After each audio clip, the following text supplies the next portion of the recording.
The following podcast is a group of people who will be talking shit, drinking, using cuss words and living their best lives. The opinions or views expressed do not necessarily reflect the views of their sponsors, supporters or anyone important outside of the four walls of the show.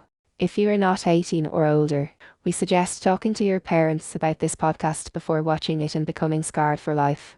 We hope you will enjoy this and not get butthurt or become a keyboard warrior after taking it all in. Thank you for watching and supporting us on our journey.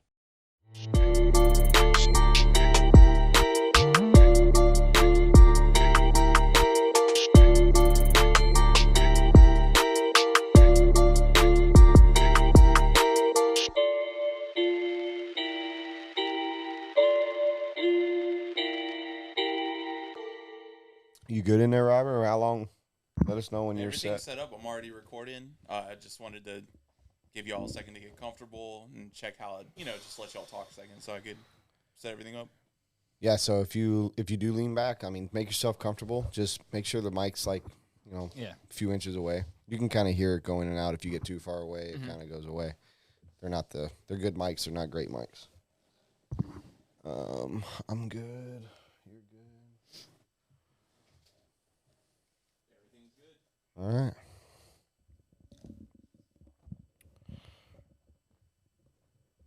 And there's nothing, just so you know, so you're comfortable, like anytime we talk about anything. Yeah. You can say any kind of sponsor. Like there's nothing that you can't say or do. Like I'm not holding anybody away. You know what I mean? And if you tell a story and you don't want to name people, but you want to tell a story because it's good or whatever, that's fine too. Like you can say, I went to this place with this team or this driver or whatever. Maybe some people can put it together. Yeah. But, if it's a good story, like don't hold it back. That's part of this whole podcast is to let people see what you're like and what you've done that no one would ever ask you or know about. It's kind of like try to get you in a different element. So that's the goal anyway. All right. Well, how about this? We're going to cheers to a long, hard day. Yeah, it was definitely a hard day, long, but well-deserved. It was another fun event. I appreciate that. What is this your third Masters of Dirt? Third. Yeah, the first one was 21, so I skipped last year. And You weren't here last year? I skipped it. Yeah, I had a Proline Nitro Explosion I was at locally at Thunder Alley. Okay.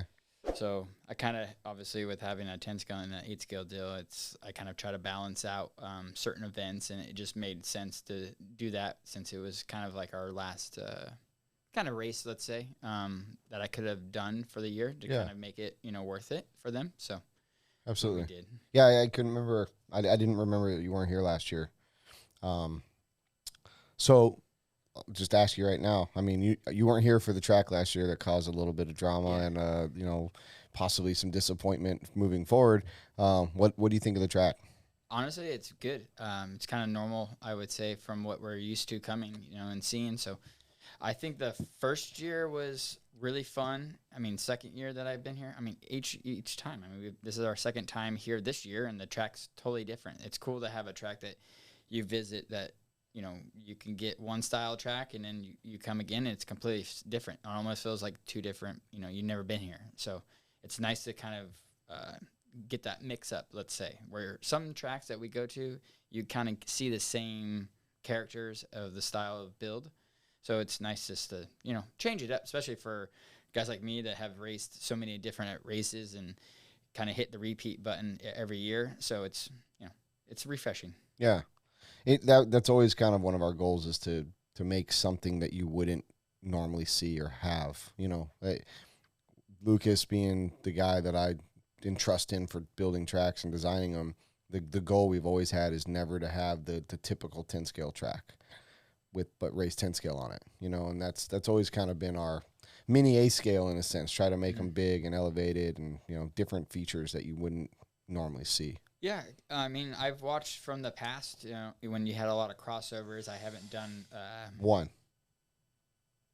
I feel like one when I looked up, the track and whatnot, like before we came ever, and it was always like I saw crossovers for some reason. Yeah, I no, was no. always The expecting, only like, reason I stop you there Yeah. is because, and I'm not saying you're wrong. It's because I hate crossovers, and we did it. I was talked into it one time by my local guys that were helping at the time. They're like, just do it this one time, and yeah, it wasn't bad. Like, wasn't like bad to Marshall or whatever. But I'm not a wall ride in a crossover guy. Those are two things that I'm just not a fan of. So we typically always ignore the possibility. So yes, there was one. You did I see don't one know for why sure. that just always. I just wanted to when make it clear. when I I wasn't s- trying to bust you or nothing. Like, you know. When I was looking, I'm like, I was like, maybe gonna have a crossover, because I mean, we used to have crossovers back in the day, and I can't tell you the last time, like, especially like the Florida race that we had, the Team Losi race. I mean, they had like 4 or 5 crossovers at one year. In one track. Yeah, that was kind of like their thing was each annual it just got more and more crossovers until it's like almost too many, you know. So yeah, the easiest one they ever did was just like 3 in a row, and you just boom boom boom. But then it's like literally you're back and forth, back and forth, back and forth, like half the track. So yeah, it's good because it'll create a lane, you know, an extra lane in a sense. Yeah, it's just terrible to Marshall. Terrible to Marshall. Dangerous sometimes, you know. Joey does it pretty good with the dirt, you know, but it's still kind of dangerous to get up underneath those platforms and stuff like that. With the bridge. But, I mean, they're cool. I mean, the features look good on camera. They look good when people see them. Like, they walk up like, oh, that's rad. Just like the Great Wall when Dave puts it up at Psycho, which we haven't seen in years. But you look at it and you're like, wow, that's so cool. But I don't know. To me, no knock against anyone that does them. Yeah. That's their style. I would go to the track. I would race it. I got no problem with it. It's just not my thing. I have 2 rules when Lucas designs a track: no wall ride, no crossover. So, nice. But yeah, you were. So how many? I tried to look this up the other day. How many time world champion are you? 4. 4 times. So I have 3 of them are in 4-wheel drive and 1 in 2-wheel drive. Okay. In 2011, I won 2-wheel and 4-wheel. And in previous, I won 03 and 05. Okay. Where was 2011? Vasa, Finland. Nice. And that was a really beautiful outdoor track. It was nice because we were able to go to the warm-up and kind of, you know, adapt, let's say, to the conditions and whatnot. But it was kind of good grip, which we were all, you know, used to. And then they had carpet on the jumps. So they had decent-sized jumps, but it was nice to kind of have that extra grip when you got to the lip, when you could just yank it. So. Right. Are you looking forward to Australia? Yeah, I actually am probably more. Not saying that I don't enjoy what we're doing with slicks and racing, but it'll be refreshing to kind of get back to some treads, get back to a little bit of outdoor shoot and roost. Obviously, the cars get much dirtier, so you basically just probably have a spare car for the outdoors. And we have kind of a few tracks around us that we can get some testing, kind of get back to that, because it's definitely going to be a little bit looser. So yeah, I mean I wish there were more of those. We talked about it the other day. I might have been talking with Scotty or somebody on the phone. It's just these indoor tracks, because of cleanliness, dirt flying around, the way you got to prep them and stuff like that. Obviously, the cars are being made towards the high grip side of things now. I would love to get back to some Lomi, pin tire, 10 scale racing. I think a lot of people just don't want to get back to that, because you see it too with Jimmy at his track at Hot Rod Hobbies. You know, he tried to get back the Hot Rod Shootout, and it's just people don't want to do it. Like, I think people enjoy it for the race or a club race, but it's like the top guys, you could see that just the race kind of kept on getting less and less entries and stuff. So he's just like, it's not worth it. Right. But I think it's really fun to drive on. You just have a little bit more freedom, I guess, when you're driving, like, especially now. I mean, it's nice that we show up, the track's prepped, and you throw on the slicks and you instantly can rip around. Like, yeah, you're going to be a little loose, but you can rip around. Where before, when people mixed in with the pins and then some of the pros would have slicks, it took a long time for the track to get good because it just would get too dusty. So now that everybody's on slicks, the track doesn't get as dusty. So the slicks just come in a lot quicker. Where like back in the day, it would take maybe until like end of Saturday of qualifying to like maybe the beginning of the mains on Sunday. Yeah.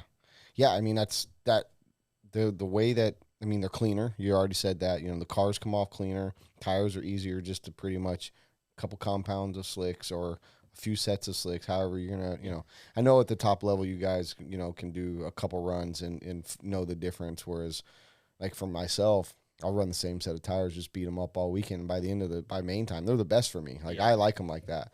But you guys, you're right. It's just so easy. It's easier for the track for maintenance, like for us later on.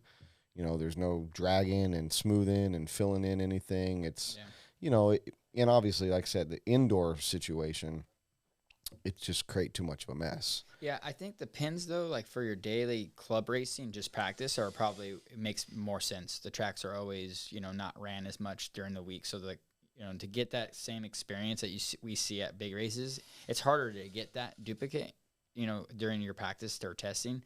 So I feel like back in the day, or just, when we were running treads, it's a little easier just to get, to the track. You could kind of duplicate that each day, I feel like. Yeah. It might not be as fast, but that doesn't matter. It allows you to help work on your car and whatnot. I think it'll be interesting. I think a lot of the guys, I mean, it's going to be fun. I mean, we did it. We have raced so many worlds with, like, let's say, like a whole shot. So right. It's like, obviously with it, at Hobby Action and racing slicks, that was the first time. That was pretty crazy, especially, never doing it. And then everybody seemed to, I guess, somewhat enjoy it. Yeah. I mean, I'm sure it threw off a lot of people, especially the Europeans, but it's just how it is. But that's how their racing is becoming as well. Well, yeah, I mean, you think about, yeah, definitely, just like what we saw at A-Scale Worlds, but they race a lot of carpet, so they know traction. So as long as they can, that's really what they're setting up for, is really high bite, regardless. It's great. So what do you think of like the movement? You've been around so long. What do you think of this like carpet turf movement versus, what you grew up doing, the dirt? Coming from loose dirt to 10 scale, A scale to manicured dirt tracks. Now carpet is becoming king. I think overall, I honestly really like it. I like the cleanliness. I like the grip. I like the consistency. But it's a lot of mountain, a lot of tires you go through for sure. I would say it's probably more tires than you would do, like, obviously for this weekend for sure. Because it's like brand new tires are the fastest tires you can get every on time. Your car. I mean, you could run like 10 plus runs, but it's just, you're going to go a little slower. So during like a practice day, you can get away with that. But yeah, normally at the races for carpet, that's the only probably downfall of it not growing more, I would say. But I think it's awesome, but it's like, there's only certain tracks that are, kind of doing it. And there's just not enough of it to go around, like you're not seeing more tracks open with carpet, which I was kind of expecting to see more tracks like kind of switch over to carpet, especially for track builds and stuff like that. But sometimes it's just like not really, their thing, Well, that's what I was going to ask you. Like, what's out in California, or at least where you can practice out or race at often right now? Is there anything? We don't have anything. No carpet? Yeah, we had a track kind of, 2 hours from me, like Palm Desert. It was called Rise Up. It was black carpet. It was a little bit smaller, but they just recently kind of moved to a different location, but they changed the carpet to like a gray, and it's a little bit smaller. It's not as set up, let's say, to like the off-road. I feel like I've seen some videos of them doing some on-road and just like some casual stuff. It seems like, but we don't have like a real race facility, not comparable to what we see like at just any race that we would go to. So really now I guess A Main is probably the closest, which would be about 5 hours or so of a drive up north. And that's you kind of see that is like, oh right, they know like the movement, like it's kind of like if you're gonna start now, it's like it's just a no-brainer. I feel like it's cleaner, you don't have to worry about tractors or any of that. It's hard to even finding buildings that'll let you put dirt in. Yes, so if you're not owning the building or buying it outright, if you're leasing, there's people that are going to look at you and tell you're crazy. Yeah, I think that's what you're seeing in California. I mean that's the leases are just unreal on the prices per month. It's that's why you just aren't seeing, and you're seeing tracks close because it's so outrageous. It's everywhere though. it's definitely getting that way for Yeah. sure. So it definitely helps in your like yours case, or some of the tracks that really fulfill like the hobby shop, and that's where they make a lot of their extra money. The track will do well, but it's always nice having that little extra backup, whatnot. But yeah, I mean, I think AstroTurf would be the next thing that's kind of in between, dirt and carpet. And we raced the 2015 Worlds in Japan, and I'm surprised that I actually haven't seen more like Astro like indoor tracks, because it's probably a lot easier, a lot more forgiving. It doesn't tear as much, but you still have really good grip. I think the Worlds in Japan was awesome. Like, I am just surprised that, and the tires were a little bit bulkier of like a pin, so they're not wearing out like what we're seeing now. Right. So I'm actually quite surprised I haven't really seen anybody really go full out on a kind of Astro. Oh, turf. Yeah. And how does it wear, like the turf compared to a carpet? Like how often? Well, that's why I think it lasts a lot longer. It doesn't tear. A lot of the tracks, it's like we go to, it's either taped up or they have to replace the carpet quite often, especially if you get to like the CRC carpet where it's a lot thinner and whatnot. The turf would just hold up a lot better. I mean, and it has that little bit more forgiving of a feel, but you have that carpet feel where you have a ton of grip. Yeah. I'm just surprised, especially like, for, your tracks instructors, you could throw anything out and it would just be a good, strong, durable surface. Yeah. That's really what I'm going for. And not be hard to get a hold of. I'm just saying something that would last, maybe a few years instead of maybe every year. Some of these tracks have to replace the carpet, especially if it's thin, or like I said, it's got tape all over it, or it just looks a little beat up. So, excuse me. That's kind of where I would say I would like to see someone that would like to do a little bit of the Astro, which you've only see some of the outdoor tracks do the Astro, which I think the weather is really effective when you get to like the carpet, or if you had a carpet outdoor track. I mean, it's like there's no way it's going to be that awesome, with the dust and whatnot. So I think seeing like an indoor track would be kind of cool. Yeah, it's funny you say that, because you're right. It's almost like you see it a lot in England, like the England even 8 scale on turf. I wonder if that could be or will be a movement, as far as down the road, because it is. If it's less maintenance, I don't know the difference in cost of carpet versus the turf you need for it or whatnot. But if it's less maintenance and fun, I would say the cost would probably be similar. Just overall, it would just last a lot longer, and you're still going to have a lot of grip. Yeah, and the tire wear may not be as bad, so you're not going to steer people away or whatnot. So that's kind of stuff that I think about. I'm like, man, like that would be cool if you actually saw that, and if I had all the money in the world, I would open a facility and I have all these different tracks in it, and you would see, hey, this is how it should be, and see if it would stick. And if it didn't, you'd be like, all right, I have enough money. I could just, change it and go this route. But not everybody has endless money. So right. Yeah. A lot of times when you hear people do things, you're just like, how, like, how did you, in this industry, how do you afford that or do that? There's people are scared, to invest a lot of money in something that they're maybe not 100%, going to think it might last. So dirt is always a simple solution. Carpet is also an easy solution, but it's just keeping the people around, let's say. Yeah.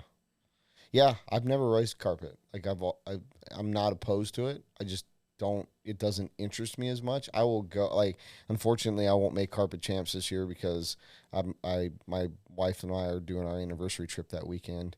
And, I just don't have tracks close enough to where I can just say I'm going on a Saturday or on a weeknight or whatever. I got to pick and choose kind of close to, with all the A scale stuff that we're doing and traveling to, we got to pick and choose wisely, Yeah. I think for us, like the Florida track is probably the coolest place that we have in the U.S. Like, obviously I haven't been up to A-Main, but I mean, for the event, and it's just it's kind of like this race. It's laid back, but obviously super serious. Yep. It has that laid back atmosphere. They do lunch, they have some, drinks afterwards. Everybody's kind of, socializing, let's say. They try to bring that funness to the event as they well. do it right. And they're good people, man. I mean, Robbie's been doing this forever. Yeah. you got Daniel and TJ who are pushing, they want that event to be Yeah. what it is. And so kudos to them, man. I love seeing success. Like I talk with Eddie quite a bit when he's here from Hoosier. Yeah. And, it's guys like that and other people that I've worked with in the past or idolized, when I was racing RC younger, because I moved out here from Colorado. I used to race at Moore. Okay. And so Chad's just always been a guy I would talk to and get advice from when I was starting. Those guys, like, you learn so much. And probably, like when Eddie comes here, learns a little bit about what I do. And we can trade that. And that's one of the cool things about most of the tracks. Most people are going to help each other. They want to see them do well. Like, I want to see all the tracks succeed. If we don't have tracks, we don't have racers. You don't have racers, you're not selling stuff. Even if a hobby shop has something or is a good hobby shop, if they don't have something, they're going to look to A-Main. They're going to look to Beach RC or absolutely anybody. We just like to be the ones that they look to if they can't get it at the local hobby shops. That's used to be like our slogan was like shop local, then think of us. Like that was one thing we used to tell people all the time. I want to see tracks and shops succeed and do very well. Yeah, because that just keeps everybody going. We got to have blood, man. Without blood, we have nothing. You know what I mean?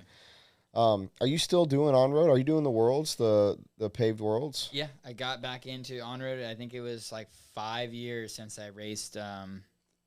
So it was fun. We got out, was able to run the last 3 weeks prior to this. Got to race a little bit of the warm-up, which was like I had like a day and a half before I kind of, let's say they'd had like a little bit of a warm-up. They didn't have all the guys, so some of the other guys came in kind of afterwards and practiced from like Monday to Friday. So I raced, got, a little bit used to it, was able to finish 4th and work on a lot of stuff with the team once Michael came in and kind of, got to see the real pace, let's say, of some of the guys that came in.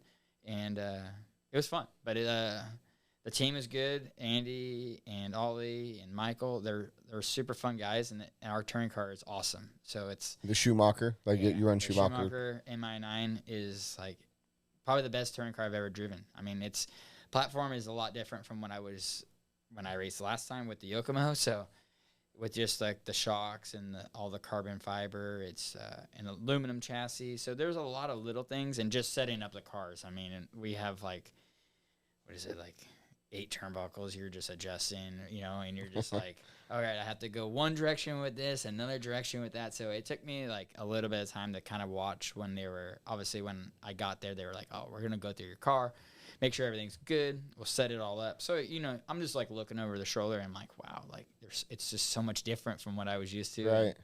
But yeah, now I got the gauges and everything and went out, 2 weeks by myself, was able to get everything kind of set up and learn some stuff on my own. Because, like, everything I'm learning is like, hey, this should do this should do this, and, but it was fun. It was a good experience, and then, yeah, really looking forward to Worlds, which is just coming up here. So we're going to come back home Monday and then build up a practice car, and then Michael's going to come in a few days before, get adjusted to the time zone, and then we're going to go hit a couple tracks and just get a day or two on just getting up to speed, let's say, just to get that feeling back. And sure. Then, yeah, we'll be hitting it hard in Bakersfield. What do you like? Is on-road something you really enjoy? Is it something that you've always liked, or? I just like racing. Yeah. But yeah, I mean, I've always grown up with on-road as like, especially with Low C.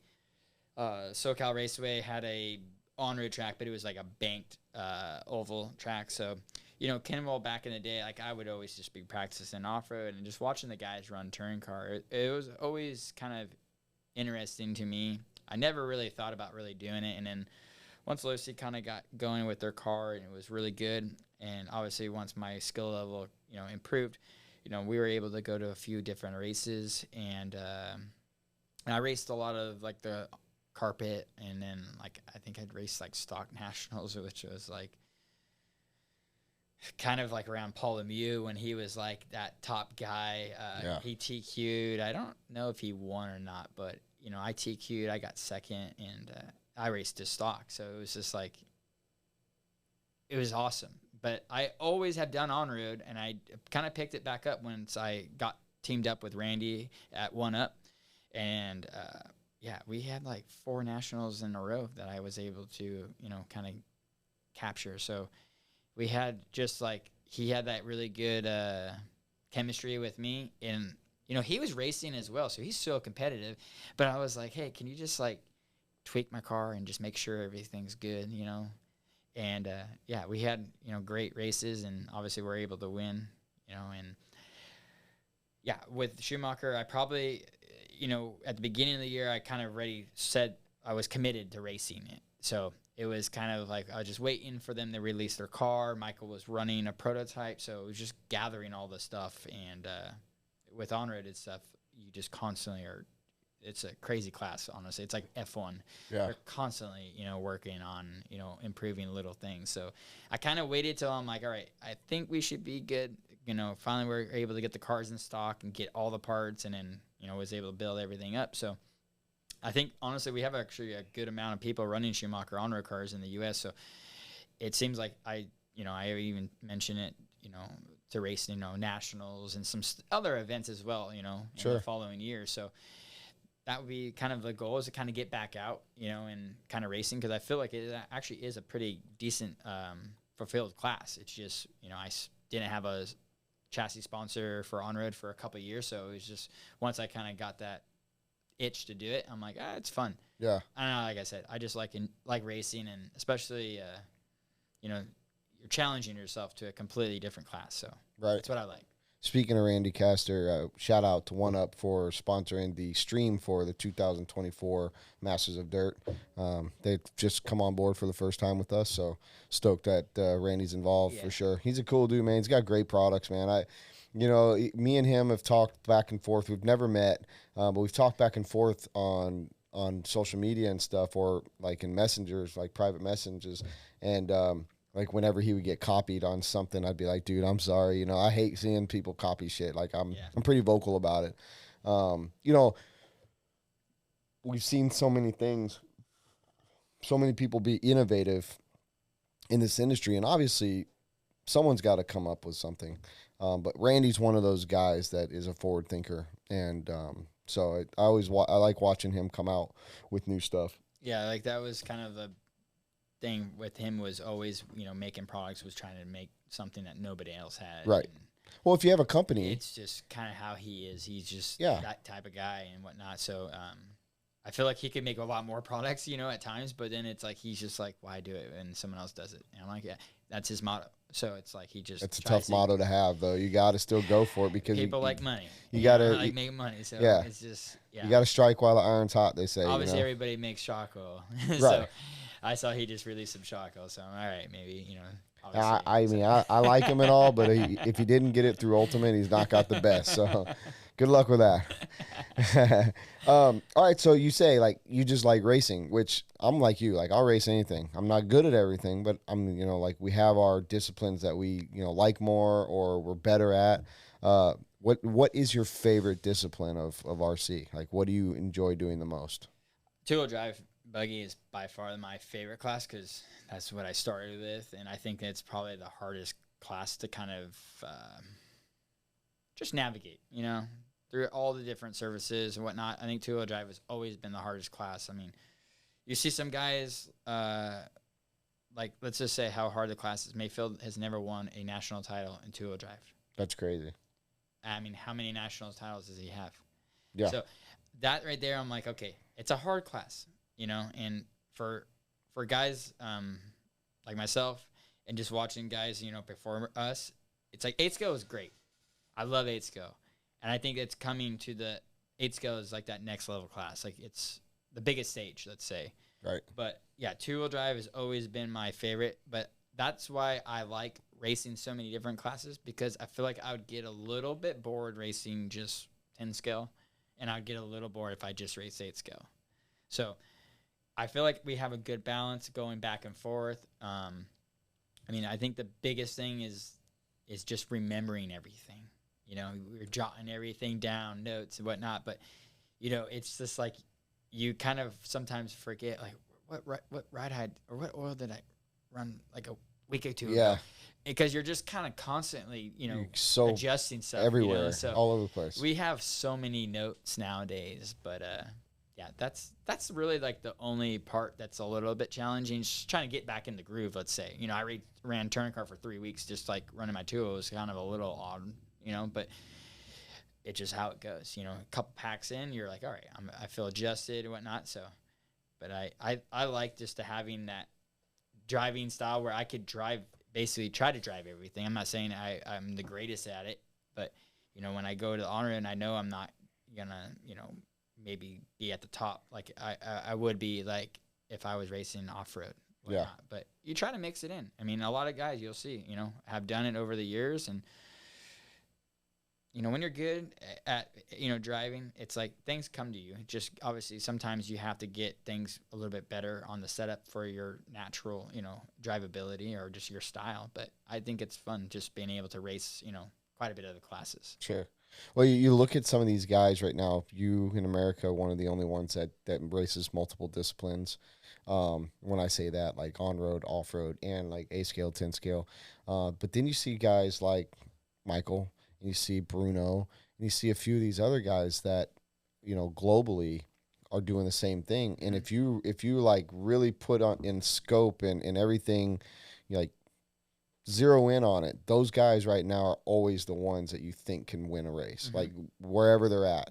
And I've always told everybody, like, two-wheel drive OG is the best thing you can do for any type of racing.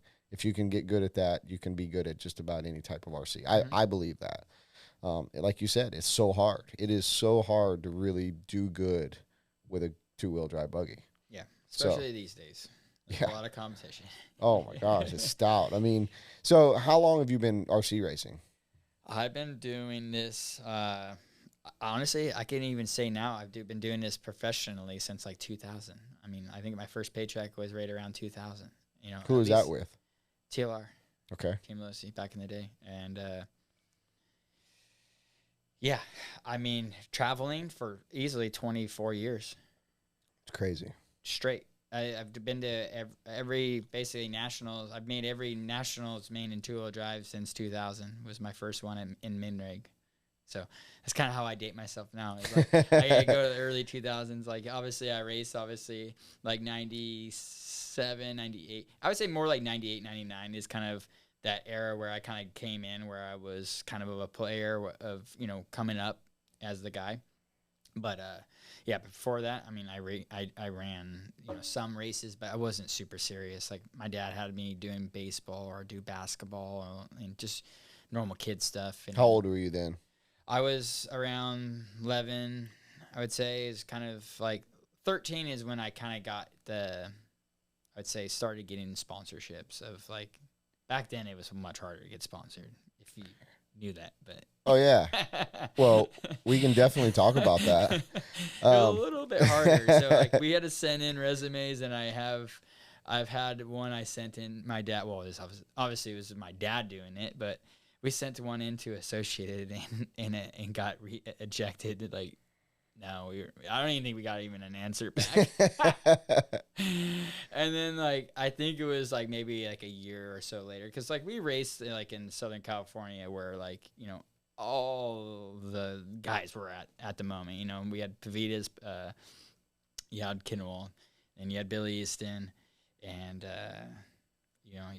there was some other guys like Josh Anderson, some other guys that like were in the area that were way better than I was. So it was like they already had guys. Yeah. They didn't need more. Yeah. And like I said, back then it was like they didn't have a big team. It was yeah. Especially in the area. They're like, all right, I think we're probably good. That's kind of what I got. Like, so yeah, my first contract was through Lucy. They were the ones that picked me up in the kind of beginning of 99. We were racing the Reedy race, and like halfway through the event, I made both mains. And so like halfway through the event, they like were, here's a contract. Like, we want to get you. And that was kind of like the start of like, okay, like you had to get kind of recognized, sure. So it wasn't just sending in, text message or emails like back in the day. It's like, you had literally like they would come up to you kind of thing. So yeah, definitely a little bit more important, I guess, that feeling of, you know, someone major coming up to you and recognizing your talent. Yeah. Yeah. You're not going to them. You know, that it is kind of the pandemic of RC right now. I mean, we're all in it. You know, it's tough to, it's going to take everybody agreeing. We've talked about this on the show before. It's going to take everybody agreeing that we're not going to do it like that anymore. No one's going to do it, you know? So it's just a new norm. Yeah. I think you got to adapt to it and you got to make the best of it and try to just mitigate, you know, how you do it. Yeah. I mean, I'm stoked, like, with my era, like, you know, with Mayfield and Tebow kind of coming up. We got to race, obviously, the greats before us and see everything they did. And then, you know, we've taken our career, you know, so far, I feel like. I think some of the other guys, you know, they found, obviously, a different path or whatnot, or got into the industry and stuff like that. So I feel like we've had a good career. Like, we've had a lot of success. I can't really be mad about anything. Like, there's definitely some wins that I feel like I gave up some of them, but that's racing. You know, you kind of just have to push those underneath the table, sweep them up, and just it's memory. Yeah. Oh, I wish I almost had that. Right. Kind of feel. Yeah. Well, I mean, so how many national championships have you won? 30. 30 nationals. Some of them don't count because I guess people don't count short course, but I think that's bullshit. I mean, if people don't run it, that's on them. Yeah. You know what I mean? To compete against it or whatever. Well, they just say now because it's not a class. Like, we were definitely fortunate to have, you know. It was big for a little while. It was big. It wasn't like we were racing nobody. You know what I mean? Yeah. We still race the same guys we race in two-wheel drive. And Well, how many of four-wheel those drive, are short course? 4. I mean, so. Get fucked. You know, like I'm like, you know what? At least I raced like Dakota, Mayfield. You know, I raced the guys. It wasn't like we were just racing. You like didn't some win guys, it. Like, wasn't racing the locals. Yeah. You know, it was still a full fucking main of dudes. You know. Yeah. I love short course. I actually wish short course, 2-wheel drive short course was more revered as a cool class.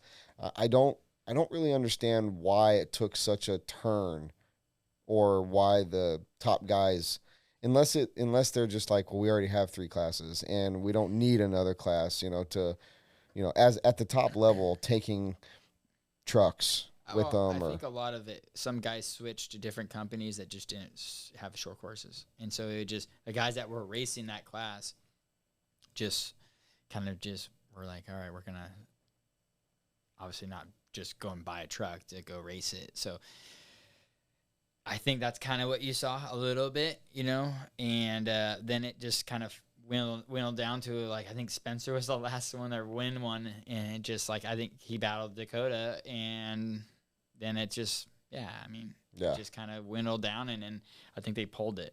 So I'm the big tobacco last year of Aiden, like, was gonna actually go and run it, and then didn't have it, or it counts as a title. So I right. mean, but yeah, it was fun while it lasted. Let's say that's why I've always enjoyed my era of coming up. I got to experience a lot of cool racing, a lot of races with some of the greats, and then just having, you know, so many different, you know, that was a new class short course. And I remember going to tracks like when we would go club race, kind of bring that class up. You know, before we would race it with the bone stock tires, you know, and just had fun. Yeah. Kind of raced it, like club raced it as like a class. I had so many cool dudes that I met racing motocross or worked at, you know, the industry of motocross.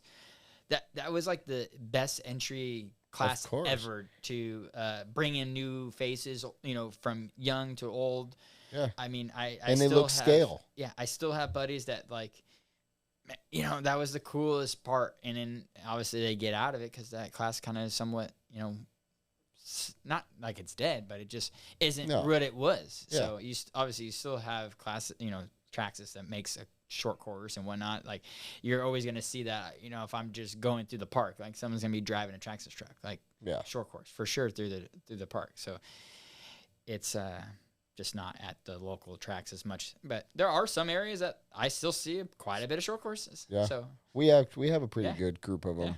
You know, it's I wish that there was more around the country. I would probably do it. You know, I'm guilty. I don't do it myself, but I don't race a lot myself, so I don't really kind of put myself in that you know, crowd of people. Yeah. So, are you on the TZO tires this weekend? TZO 200. Yeah. So, What do you think? Because I know this is a new development for Nick and the brand. How are they? How are they working? I think we've put a lot of work into it this year, and we've done a lot of testing at all the Southern California tracks. It's just like constantly we're working on tweaking the compounds. He's waiting on a big shipment to come in, literally like it should have been in this month.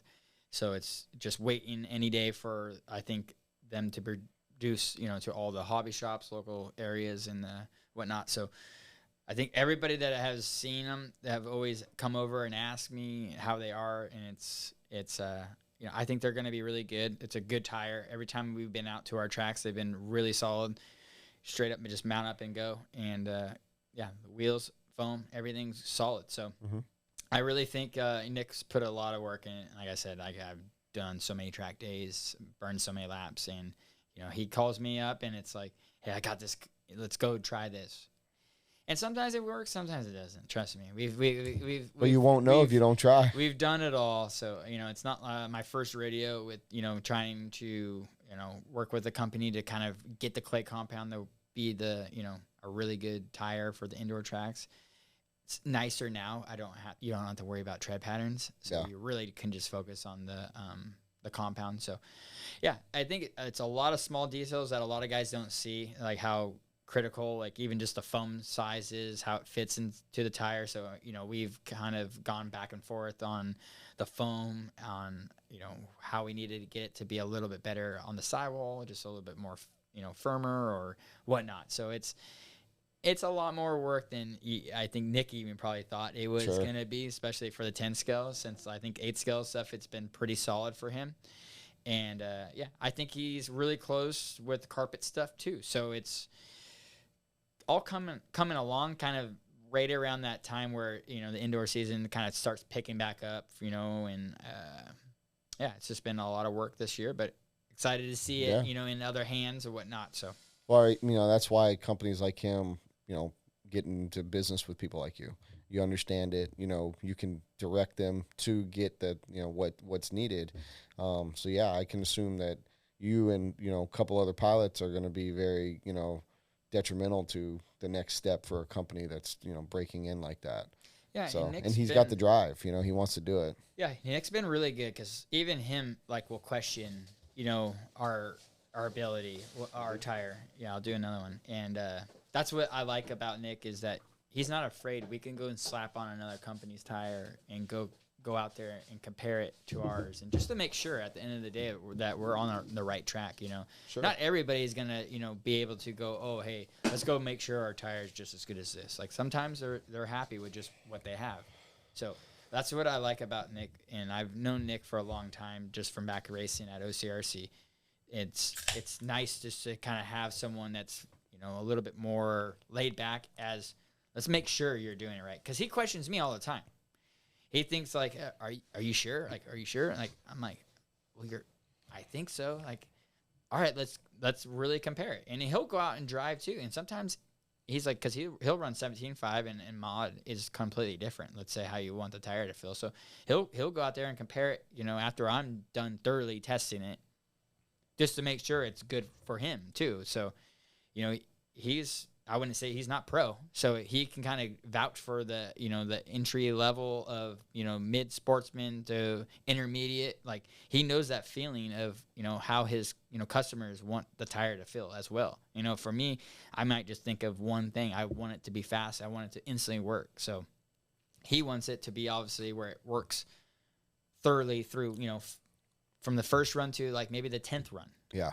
So my brain is only working, for 1 to 2 runs. His work's a little different. So we have a good balance of how we work, and I think the product will be good, and I'm excited to see the tire on the shelf. Yeah. No, I think that's good. I like Nick.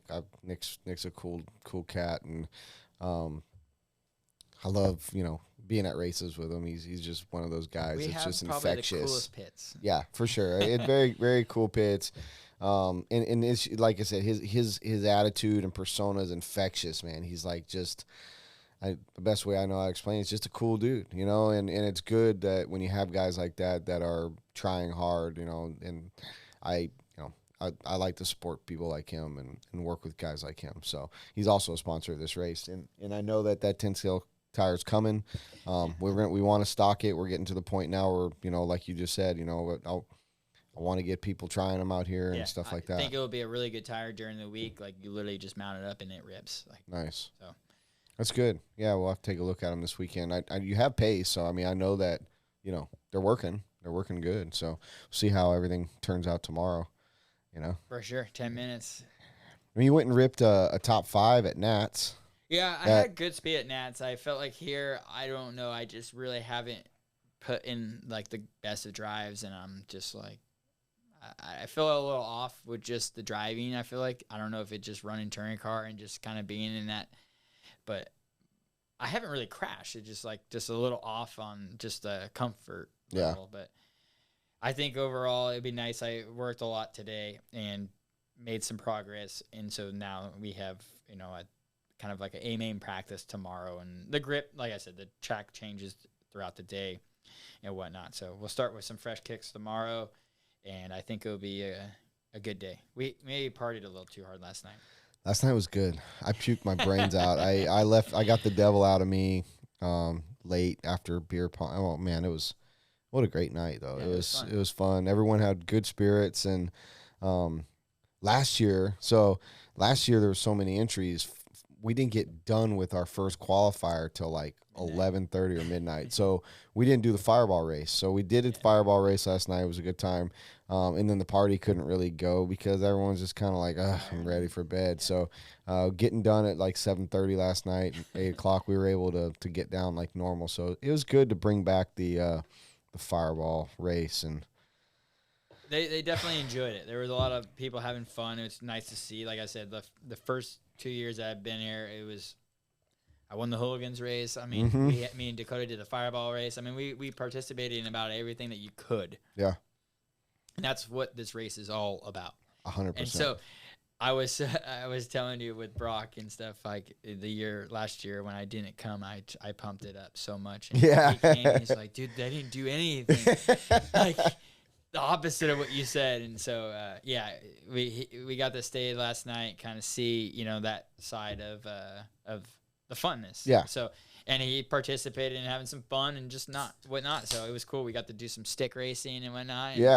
And that was the first time I seen him let loose. So it's nice to especially after his last couple visits here. Yeah.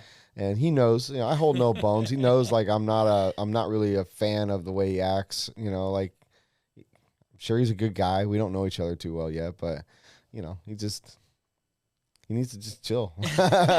Just chill, man. Have a good time. And he's so fast. Yeah. That's what's so crazy is like just have a good time. I bet you $1 million or 1 million pesos, whatever I've got in my pocket, that if he just had fun, he would do so much better because he's already so fast. That's the funny thing is like I see that side of him, and I feel like I give him a little bit of that fun factor when I'm around him. But yeah, I mean, he gets heated, anybody gets heated in certain elements and stuff like that. And obviously he's the younger guy in the group. So I feel like sometimes people just don't really understand. I mean, when I was young, I was very vocal as well. So I think really that's what people are seeing with him is, sometimes he's just a little more vocal and that's totally normal, for being 22 years old. Sure. So I get it. And he's competitive just like all of us. So, certain things he doesn't, he just kind of speaks his mind.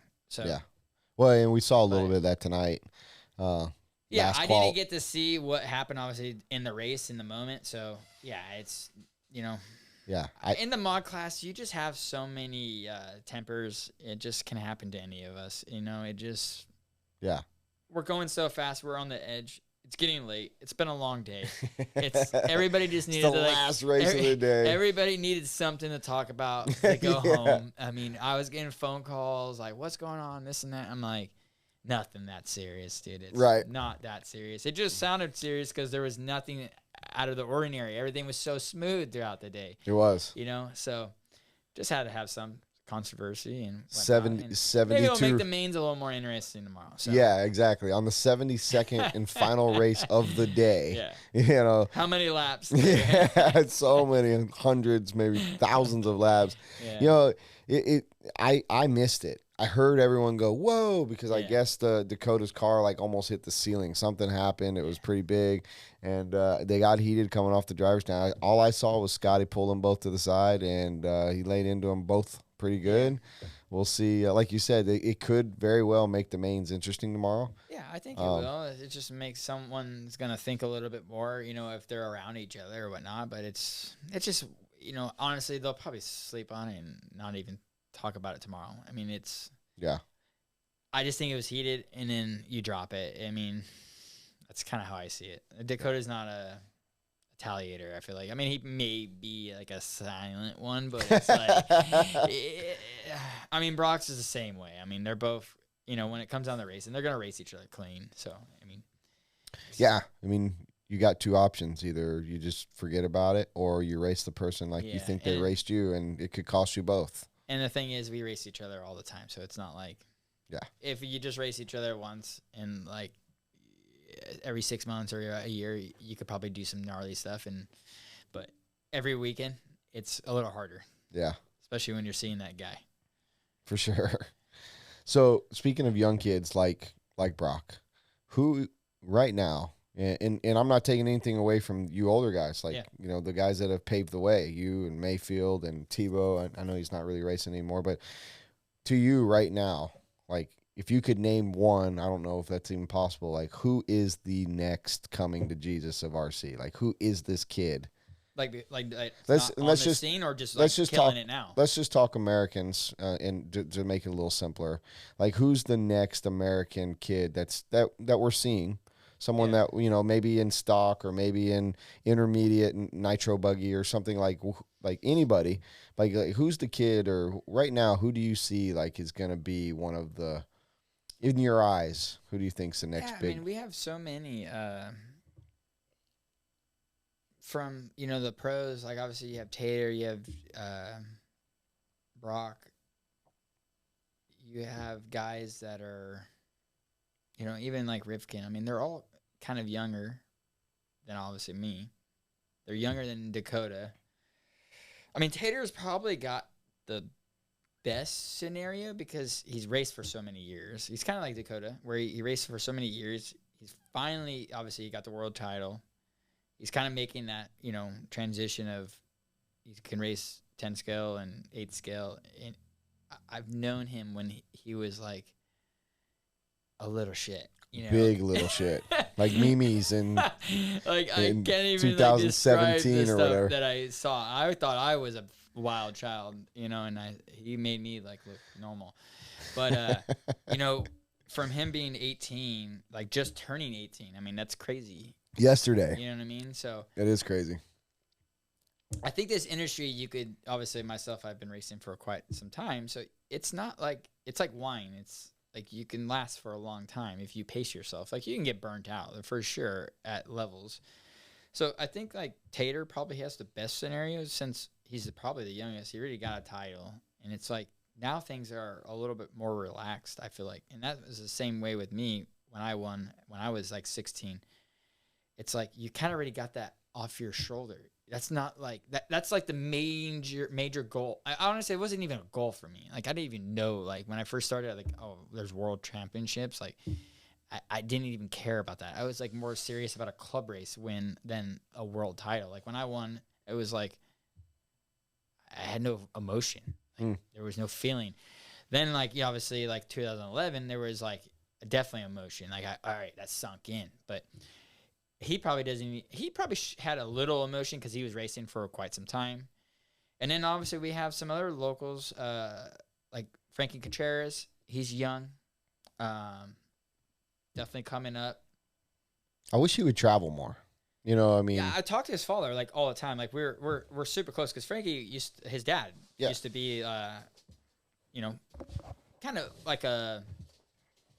In our group, like with like Adam Drake and whatnot, like he was kind of like the sportsman winner at a lot of the local races that we raced in. You know, back then that was almost like you're almost pro, but he was winning at these races that were pretty serious. Right. And so people don't even know like that he probably raced really back in the day, but he's had a long background. So I think his kid has a lot of potential. And like you said, it was nice to see him go to the Nats. It was a little bit of an eye opener, I think, with like, just the different scenarios of the conditions, the racing, whatnot. Like it's not your normal local race, let's say, by the house. Right. So I think that's kind of nice to see. I mean, there's, in 8 scale and 10 scale,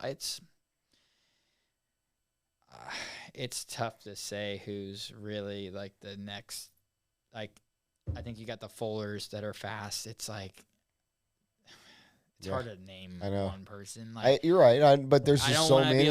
I'm terrible sometimes with names on like certain people, but those are kind of like the guys that I kind of see. The outliers that you can. I think Fuller has way more ability. Like he's probably like the chillest guy I've ever met. Like I don't know him on a normal like call him up type of base type of thing, but like when you see him at the track, I don't know how he could be so chill.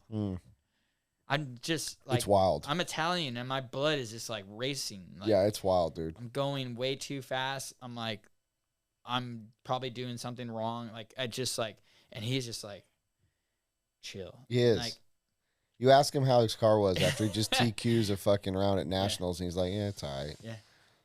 So I'm like, I used to be like that when I didn't wrench on my stuff. Like when my dad, I would just drive and just run around and play and whatnot. Yeah. Like it's different, with certain guys. Like I said, like there's so many different personalities, which is super cool about this sport is that you got so many different people, but we are all grouped together and we all have fun. You couldn't get all these people together in a normal life. No. And like actually function. Like you're so right.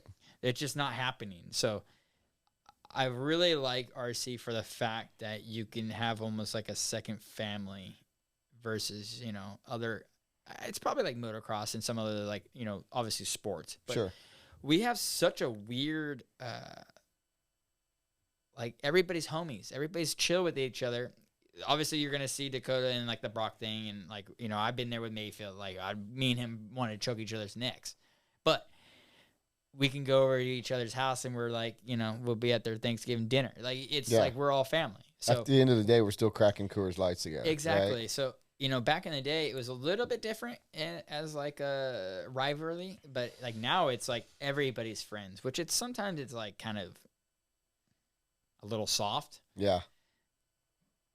Let's say, as everybody's just so friendly, but you can't really do what we used to do since we have social media. Right. So, because like, not even saying that I was doing anything wrong, but I would see some of the guys like, do some gnarly stuff, but you had no social media to really catch it. You just heard about it. If you were at the race, you heard about it. And if you weren't going to hear about it. So it didn't go very far, so. Yeah, those are the stories we like. What is, like one of the best stories I had, we were in Albuquerque, like in 2004, and this is like back when Associated and Losi just didn't like each other, period. And they would go back and forth, and I think someone threw in a dead fish in our rental van, and we drove around for like basically the whole week. We're like, what does this smell? Like, who didn't take a shower, And we're just like, all of us just rolling the windows down, just sticking our heads out the window. And, we have like an 8-passenger van, and you're just like, what is this smell? And, come to find out on Sundays, someone bought a fish and threw it underneath like our passenger seat in our van. And it was just, that's hilarious. And it was Albuquerque in the midsummer. So oh my God. Like 100. So it was just so unreal. Like, that's hilarious. And that's like, I just was like, who did it? You didn't even know. So, yeah, I remember seeing that in Grumpy or Old Men one, like the movie. That's funny. That's a good prank. Like what you just said about how we're all friends and all. There's the rivalries, kind of. you can equate that to like NFL football, right? These guys at the end of games now are going out there and trading jerseys and hugging and shaking hands like after they do battle, which is cool that there's, they went to college together, they've known each other, but you're almost kind of like if you're a fan of a team, you want that guy, especially when you lose, you want them to be like, fuck that. I ain't going to shake their hand or trade jerseys with those guys. I want to go to my locker room and battle next time. But we have this thing in RC where at the end of every night we can all just crack beers and hang out and laugh about it, and then the next day go back and probably yell at one of them because they did they hacked you or something, and it doesn't last that long. That's what I was saying with just certain things that happen at the track. It's just like it happens, and we can move on much quicker, it seems like, nowadays than when we used to, for sure. Well, I mean, it's good. It's good, though. I like the fact that the memories are short. And the companies aren't going to like it. You know what I mean? If we're just strangling each other's necks, it's just like, it just, maybe. Like, I think strong companies who really are all about their product and back their guys are going to say, if they feel like their driver was in the right and the other one's in the wrong, and their driver says "fuck you" for that, they're not gonna, like, I know what I would be. I wouldn't be upset about it. I'd be like, hell yeah, that's my guy. And he's defending himself. He wasn't wrong or whatever. I think we need a little bit more rivalry in the industry. Personally, like, we need a little bit of something to talk about. Lefty does a great job of talking about whatever. Like, I guess they're coined the TMZ of RC or whatever. And I love Lefty, what he does. But, like, it's not a bad thing. It's not a bad thing that he's snooping around and trying to figure it out, because it keeps people engaged. We have to have people engaged. If we don't, who's buying what? You know what I mean? And paying for advertising and getting customers is not easy. And when you have a platform like Lefty does, it helps people sell stuff. It helps people, it helps brands like you as a brand. It could help you. It could help. I think we just need more stuff. I don't want to say to talk about, but really to, like, look forward to. Looking forward to a race tomorrow with Brock and Dakota after seeing today is good. Yeah. Everyone's going to be going, what's going to happen? You know what I mean? It gives them something to look forward to, I think. I don't want to see anybody fight or anything stupid like that. Like, I mean, that naturally happens, obviously. But I like seeing stuff where you have to, or where people pay attention more because of what happened. I like that. No, for sure. I mean, that's why I think you see so many people, even at the end of the year with the silly season, it's just something to talk about when there's nothing going on. I mean, we're like a bunch of women. We like to talk.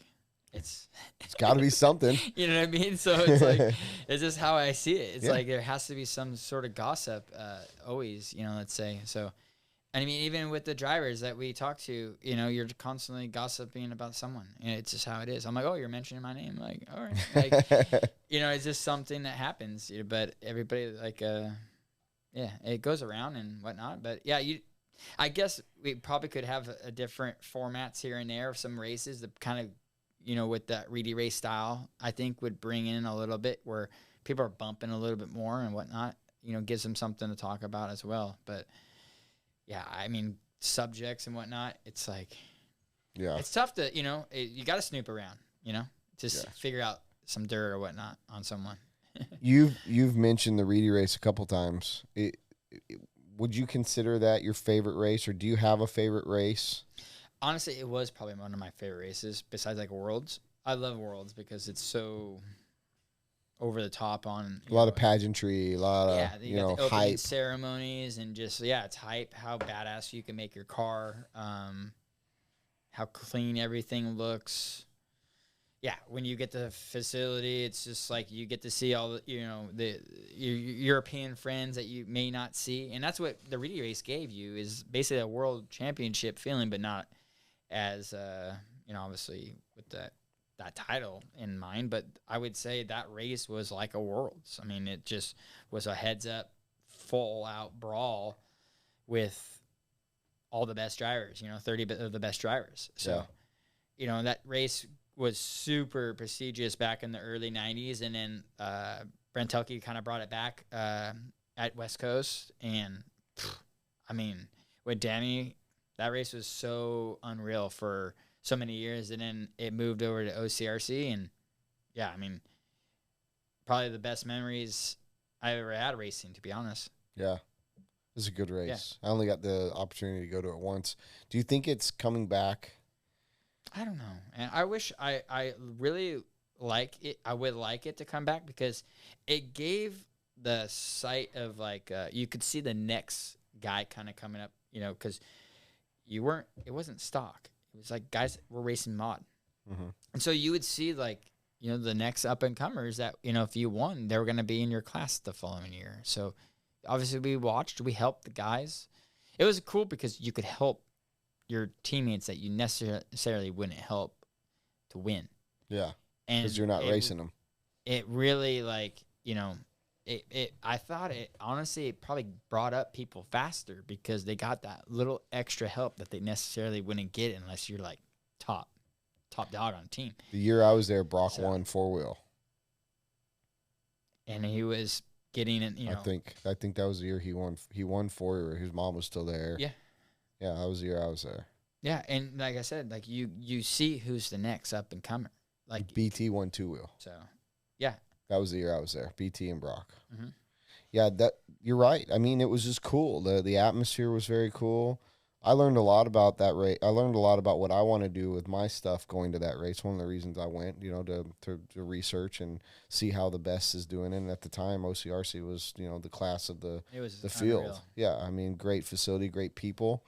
And then being in that mecca of 10 scale at the time, like watching Southern California go from 10 scale mecca to 10 scale nothing almost. It's like sad. In 5 years. Like it's crazy to me.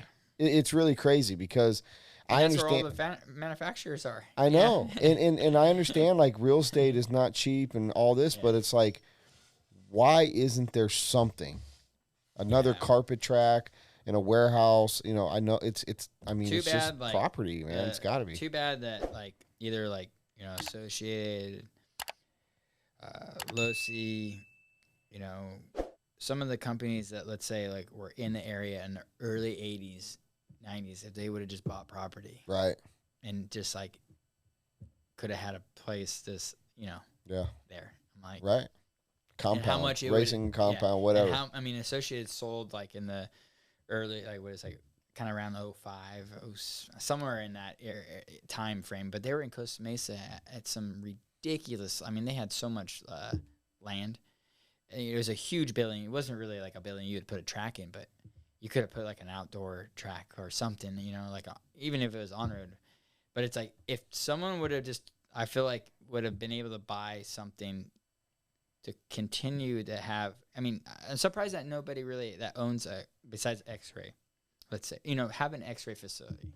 Right. Why wouldn't you not have done that in the early 80s when the properties were so, you know, much cheaper?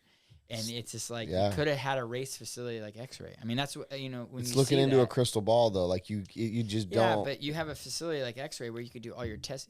All these companies were hoping that these tracks were staying open. That's a good point. And they have to pay these tracks to stay open later to do all their testing. Right. It's like instead of just having in-house. Their own.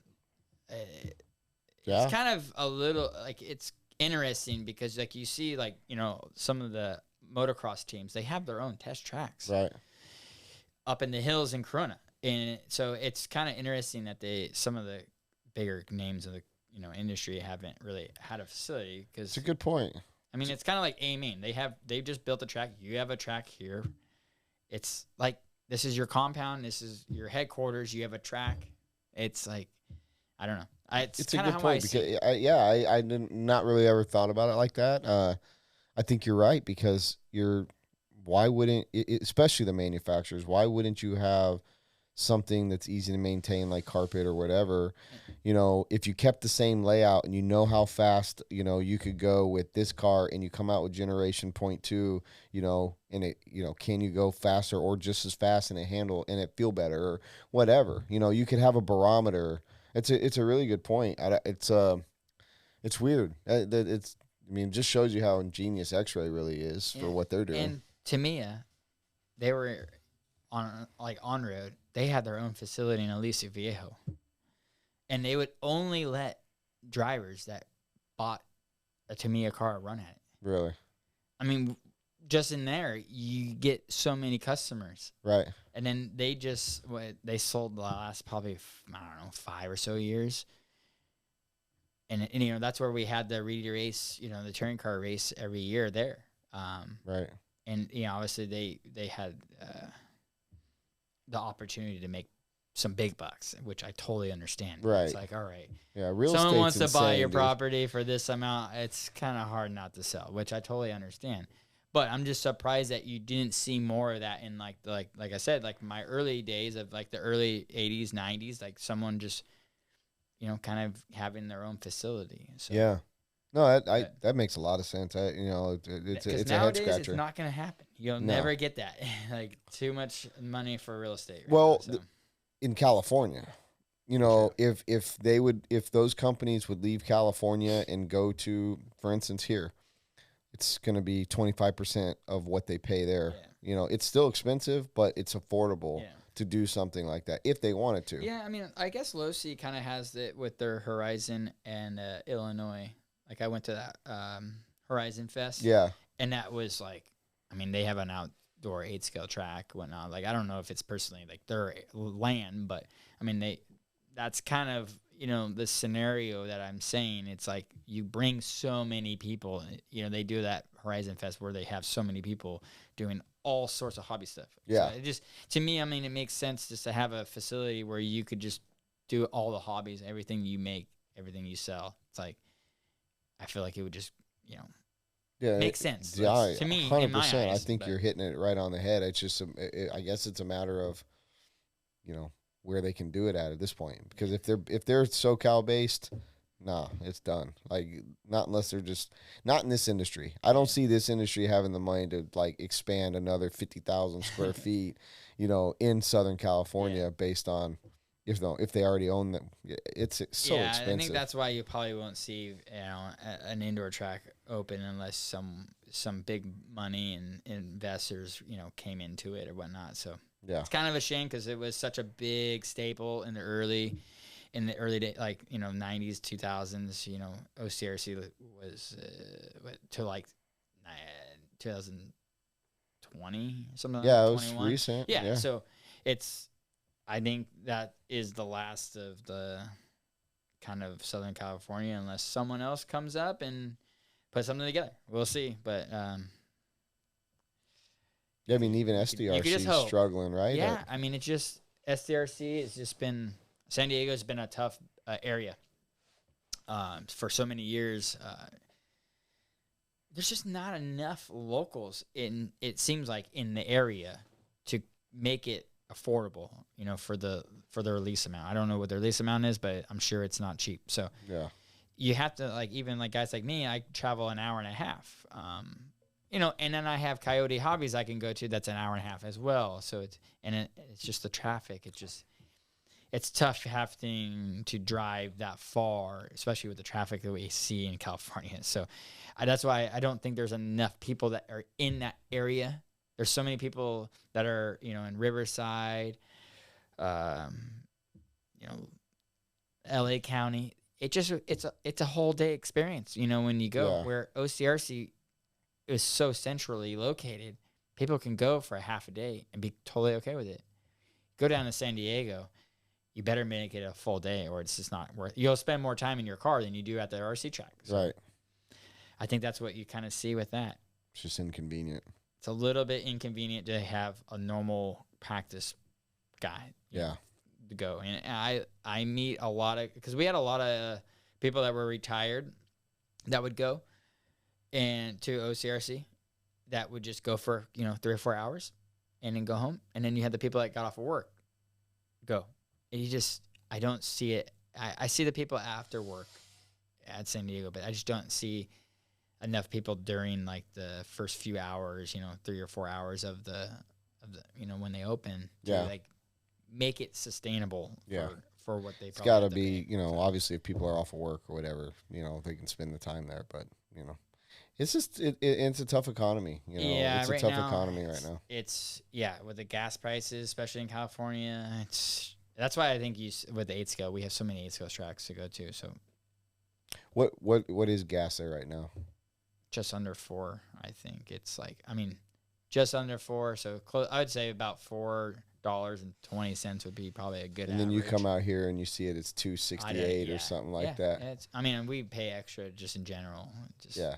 It's so crazy, man. Yeah, California lifestyle. I was born and raised. I wouldn't say that I thoroughly enjoy it, but it's home. It's what I've known so many years of doing the same thing. And I think our area, being in Huntington Beach, it's very enjoyable. I was lucky to grow up. I had good people around me. I invested early and was able to buy a home. And, I sold it, bought another house, and so you kind of work your way up, so I have good equity and a good foundation, like you see the prices now. I don't even know how people afford it. Yeah. And then the interest rates are crazy high and people are selling, buying nonstop, and I'm like, well, thank God someone told me how to save my money. And I say I owe a little bit to obviously my mother and Adam Drake, super, serious when it came to saving money, buying house, when it was at the early, days of, getting paid or whatnot, and building that good foundation. And so you're not stressed about it. You know what I mean? Later in life, I don't have to really worry. We could sell our house and move somewhere else and, know that you'll leave on a good note or whatnot. Just have a little bit of something to fall back on. Yeah, for sure. If something went south. Well, yeah. Yeah, you have to. You have to have something you have to have a plan. I think you should. I have a plan. We all in our minds have one, whether you have it activated or, you're practicing it. That's different story. Yeah. I know everyone thinks, what they want to do. But doing it. Yeah, and you see a lot of that now. Brock owns his house. Spencer just bought a house. Mayfield, and it's not like you have to have a house. That's not what I'm trying to say. But it's good to have. Okay, you have a foundation. You're building. A real life. Yeah. Because you kind of forget about that. In the RC world is, things happen real quick, and then it's oh man, I don't know what I'm gonna do next, kind of thing. And so. It's good to kind of have a game plan and whatnot, and it's nice to have people around you that share good information and make you do things that you're not normally used to, like real life stuff. So yeah, what oh man, I just totally had a question for you. What's it like for Ryan Cavalieri at home during the week? What's your schedule? Well, if you ask Brock, I sit on the couch and drink beer. Well, I'm not asking Brock. So, that's our joke. Yeah. You're the ultimate professional. Just, you've won 30 national championships, 4 world championships. You don't do this for, it's fun, but this is your livelihood. So, what's your week like? My week now, I'm a dad, husband. So I have a lot going on. My daughter, I have 2. So one is 2 years old and one's 6. So basically I wake up at 7, get myself up, coffee, prep my daughter's lunch for school, prep her backpack, get her up out of bed, get her breakfast if she needs it. Then usually the wife will dress her and get her all situated, and I'll, we're lucky I could walk to school. Nice. So we walk to school, and we kind of, when we bought this house, we were like, we'll have to take our daughter here, one day. So it finally came. So it's nice we could walk her and whatnot, because we used to obviously drive to daycare or whatnot. So so we kind of get the day going about 8 o'clock. I get around to say our youngest gets up. She likes to sleep. She's definitely like me. I definitely like my sleep when I was like in my early 20s. Yeah. And yeah, once she's up, it's like she wants to eat. She'll go straight to the pantry. She's just like starting to like get more words in, but it's literally like eat. Like I want yogurt or some eggs.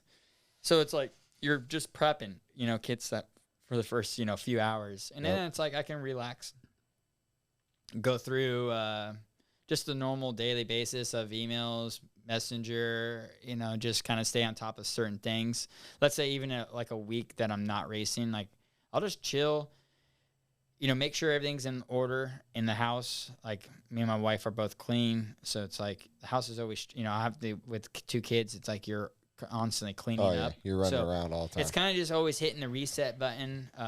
We typically like to do it at night, but it's constantly laundry. It's maintaining the house. Let's say it's yard work, pulling weeds, washing the cars, going to get gas, restocking the fridge because my kids eat like they've never eaten before. It's like they literally go to people's houses and it's like you don't feed them. So I had to get a lot of groceries throughout the week. Funny. So yeah, it's always something. And then my weeks with the racing and prepping, it's like I used to be able to get a lot of work done early in the day, but with the kids, it's like it's kind of impossible because they want to just be in the garage. I have all my stuff in the garage set up, and it's impossible to get stuff done.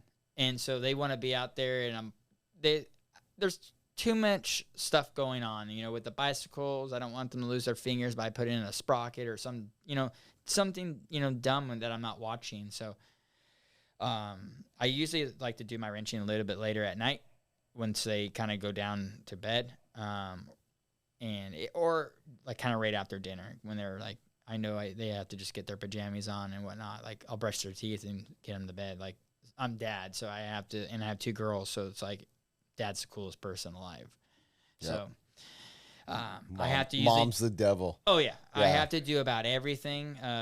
Tuck her in, do all that stuff. Like mom can't do it, but dad can't brush the hair or put it up in a tie, or dress her. It's like will not let me do anything like that, which is funny because I can literally, put their hair in a ponytail while they're eating, and it's no big deal. Like get their hair out of their face kind of thing, because my wife hates it when they're eating and their hair is just dropping in their food. Spaghetti face. Yeah, I'm like literally like tying their hair up, and it's like, but it's like getting them ready. It's like, no, mom has to do that. Mom has to do this. Like I'm like, so we kind of have our different things that we do, which we totally get it, and but it's and then with the wife, we like to get our times in and have a glass of wine and relax and have cook dinner and try to enjoy a little bit of peacefulness, to have a conversation, talk, you know what I mean? Like, it's hard to do with kids for sure because they're just constantly talking over us. And then, like, we just started playing some games with our oldest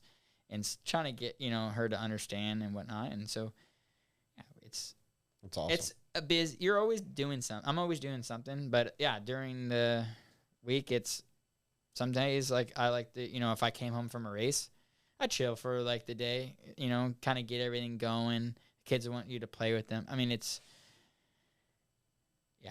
a lot of work.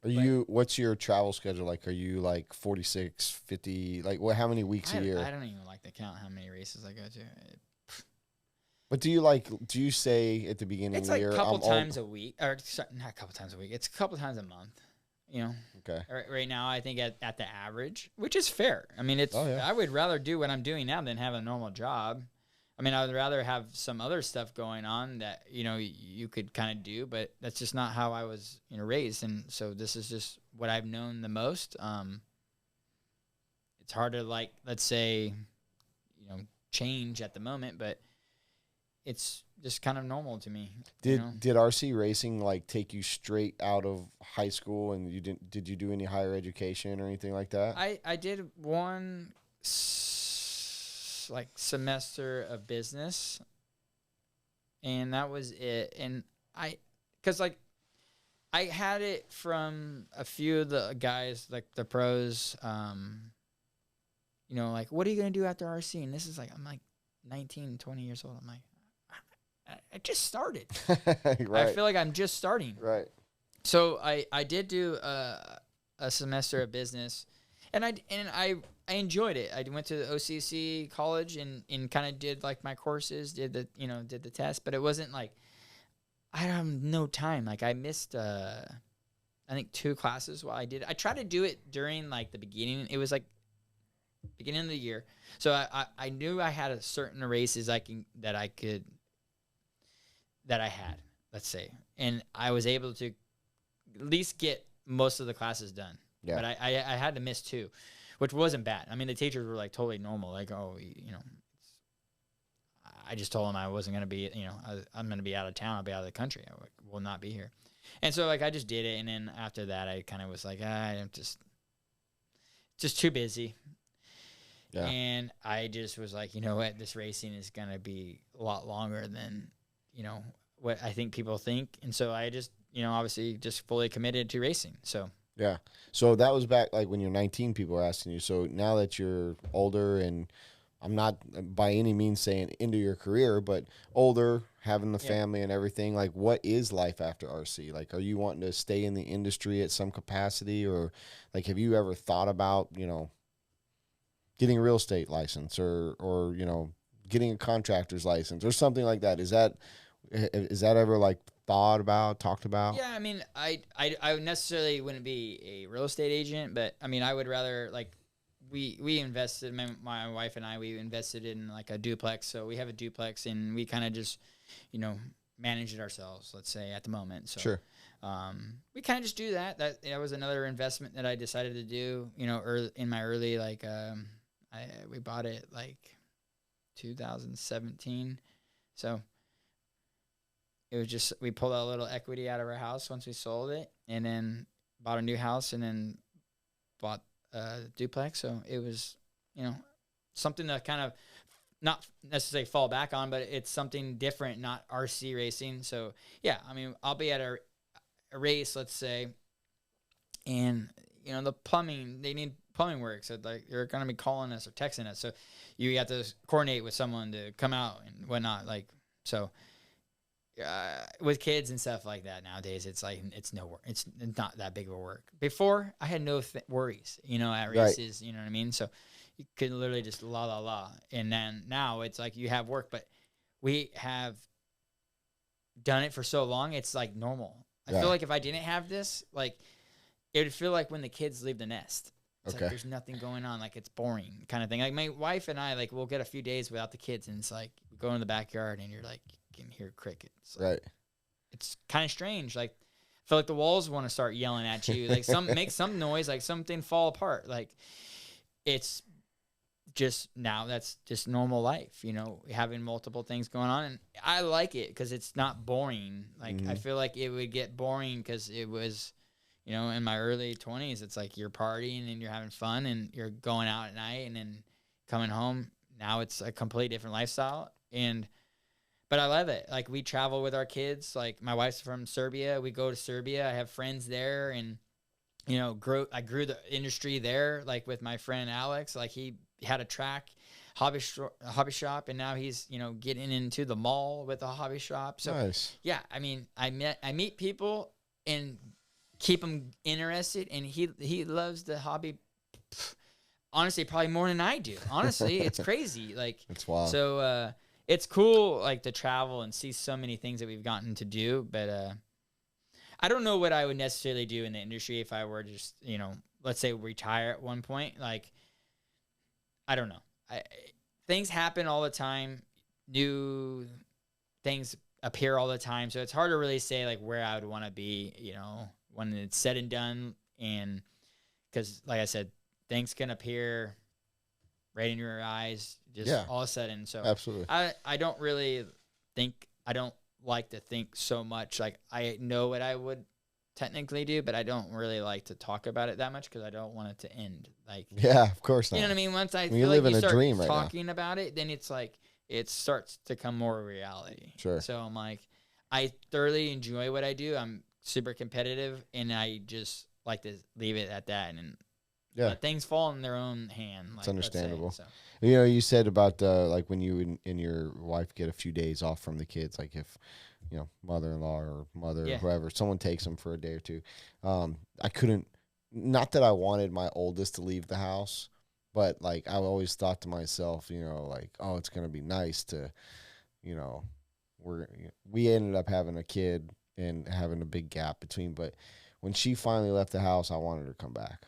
You know, I was like, you know, I can't wait till you leave the nest. You know, you're going to be right down the road. I'm going to see you all the time. But then, you know, when you come back, like when she went to college, you know, it's like, I know she's 10 minutes away at a college dorm. Yeah. But it's like, when you coming home? You know, when you coming back? Like you get to that point, it's, I can understand it now because you want these kids to spread their wings, but then you want them to like, I can see why a lot of people probably keep their kids at home longer than, you know, they should. It's like right now, like they drive you nuts, you know, at times. So like when you do get a day or two like alone, it's like, oh my God, you could just reset and just like feel somewhat like normal, I feel like. Yeah. But then it's like you wouldn't want to have it any other way, Nope. you know, so it's, you have to balance. You have to have some sort of balance, but it's very enjoyable. Like I love my kids, so it's like you're a girl dad, dude. I'm a girl dad as well. I gotta get another beer.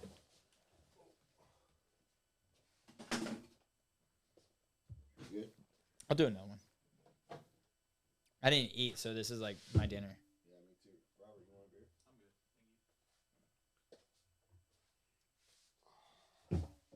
I'm good. I did have that one piece of pizza, but I didn't really eat. I just the barbecue was good. It was good. It filled us up. So what do you do for fun at home? I know you said something about riding bikes. What do you do for fun? Yeah, I mean, riding bikes is kind of like the normal. You know, everybody, like, we have a big, you know, group of guys that like to ride road or mountain bike. Honestly, lately, I've been running. I picked that up a couple of years ago and really started enjoying running. And I don't know, I didn't think I would actually enjoy it, and I just researched, you know, some shoes and whatnot, went bought a pair. And because I always thought running, like, always hurt. I always had a lot of pain when I did it, and I thoroughly enjoy it now. So I'll run, like, almost every day at home, like a couple miles. And, you know, my daughter, she rides, like, her bike alongside of me, and so we get out and get some exercise. I used to really enjoy playing golf, but I don't have enough time to really go out and play, like, with how our schedule's been. But like when we have some downtime, I love to get out and swing some clubs. I basically, like, if we do like Top Golf, some of the races we go to on Sunday, we've been able to hit some Top Golfs with some guys, so it's fun. Tennis, I would really like to find someone good to play tennis with, but I've been kind of playing a little bit with my daughter, whatnot, and just kind of teaching her, just learn something. She did some soccer. She's doing gymnastics and stuff like that. So, really, just any activity is I'm down to do. Whatnot. I mean, both of our kids like love racing, so we watch Formula One and, you know, tennis matches and stuff like that. So, but golf is probably my favorite thing to do if I went out with the boys. Like we, you know, have a few beers. And just have a fun time. I love playing it because it's like the toughest thing, and you just want to mother F someone like as soon as you hit a bad shot. Like, but when you hit that good one though, it brings you back. Yeah, I'm like, I don't know why I do it sometimes. I feel like I want to just like Happy Gilmore it sometimes and throw the putter, you know. But yeah, it's so fun because I think it's so tough. Yeah. And but yeah, I mean, back in the day we used to play basketball, you know, with my buddies like Joe Pillars and Josh Newman. We had a basketball team for a while. Nice. Upgrade RC made us like our own shirts and stuff like that. So yeah, I mean, I've always been like super athletic, so I try to find things to do. But yeah, I'd say. Is there a big pickleball movement out there right now? Yeah, there's a neighbor. We have a cul-de-sac. They actually like taped out at the end of their cul-de-sac. Did they? Pickleball. It's so big right now, man. I haven't ever played it, but yeah, it's definitely big. I could definitely tell. Like even when we go to our tennis courts, like let's say one of the courts is dedicated to pickleball. Yeah. Like, And it's good because you see like the older people doing it, and it just keeps them active. So, But if you play it, you'll love it. It's fun. For It's a sure. good time. I feel like my wife and I would probably really thoroughly enjoy it because we used to love playing ping pong. Mm, And we used to have a ping pong table. So anybody that came over our house, we'd always play ping pong. that's awesome. And I feel like that's kind of, in the same category. Like you're moving around, but not super crazy. And it's just fun to be, competitive with some teams. Yeah. What did kind of going back to racing a little bit, what did you think about when we went back to Worlds this year? Like how was your experience and what did you think of the second trip to the same track? I honestly thought it was going to be better, but I did way worse. The conditions were a lot. Like I just thought, like, okay, we kind of messed up by none of us really going over there and racing like at all throughout the year. Like, but it's not like every track's like that, and it's not always prepped that way. Let's say, but for the Euro guys, it's like they just raced the Euros. Literally, like that was a great little warm up before the Worlds, and all their surfaces seem to go that way now. So the track the first time around started off great, and we just had to go up in diff oils and make some adjustments. But this time around, the track was so much different from the very beginning. It constantly changed, and it was just like I felt like we just made the not enough setup changes quick enough to really be faster. I felt like we were way faster the first time around. But it just was tougher, I guess, because all those guys were used to it. They're comfortable. There was more people comfortable versus us that were not as comfortable. And you could see it in the driving. I mean, guys that you felt like could have been higher up were not higher up. It just struggles all around. You talk to certain, you talk to all of us, we would say none of us were probably comfortable, to be honest. Yeah. None of us had a great, really, Worlds, I would say. So, yeah, I would have thought we would have had a much better showing the second time around. Yeah, but I think that's the track would just start off completely different. It was so abrasive, so abrasive. Dude, it had so much grip from the first lap. And then it totally changed once it got darker and darker, the track, and then but you're on slicks. It's the conditions were just gnarly. It was just tough. Yeah, it was tough. And being on a track that big and not being comfortable, you lose so much time. It's 40-second lap times, you know what I mean? So it's like... Yeah. It just was tough. And it's hard to even, sometimes to even talk about because it's, probably the toughest Worlds I've ever been to, for sure. Yeah. Because a lot of times you'll race and you'll be like, oh, we'll be better. We know what to do. And we still look like we didn't know what we're doing. So I think for sure we need to get over there, race a few different events, and just to kind of stay in that moment, Obviously the Worlds are going to be in the U.S. next time around. Not saying that the track's going to, obviously we'll have grip. That's how all of the stuff's been. But our tracks aren't typically like that. We race DNC at, on the moon. Silver State's on the moon. It's traditional dirt slinging tracks. It's but the thing is, though, with the Europeans, they usually come over for a week and test and practice. Right. And you have good places to test and practice for the races. So it's I wouldn't say it's easier for them to come over here, but it's definitely starting to get easier because the conditions, they could at least practice. It's for us. I mean, some of the guys went to, I know Dakota ran, Cole Ogden ran. Yeah, but you the can't tracks, even compare it. The tracks were nothing. Yeah, like you can't those. even compare it. No. So it's for us, it's really tuning to the environment. You weren't practicing on a track to help you with setup or tire or diff oil or anything like that. You're just making sure everything was running right. Nothing, Yeah. There was no test. It was unfortunate. There's nothing close. That's the hard part. Even with us back, when we started just to get to slick racing, it's hard to duplicate that when your local track's on treads and then we're racing on slicks at bigger races. But now everything is on slicks and we're so much more used to it. And yeah, we just weren't comfortable. Yeah. was a wild So- race, man. It was a wild weekend. That race was. I like you thought it was going to go differently. Like I was like, yeah, we're going back. Americans probably going to Yeah. dominate this one because we got fooled. You know, we got our teeth kicked in for the most part the first time. Yeah, and it basically happened again. It just was almost the same scenario. I mean, it was tough. So Yeah. I don't know. We'll have to just, like I said, some of them, I've raced a lot of worlds in my days, and sometimes you just suck it up. And it's the great thing with racing. You move on, go to the next race, and you learn, you take what you did wrong, and you apply it to the next time you go around. So Yeah. Where do you think Worlds is going to be here in 26? I feel that it would be at A-Main up in Chico, just because they held the worlds there, for off-road 10 scale, and their track is suitable, facility suitable. Other tracks, can see Thornhill. It's a great track, indoor. It's guaranteed to run. No weather.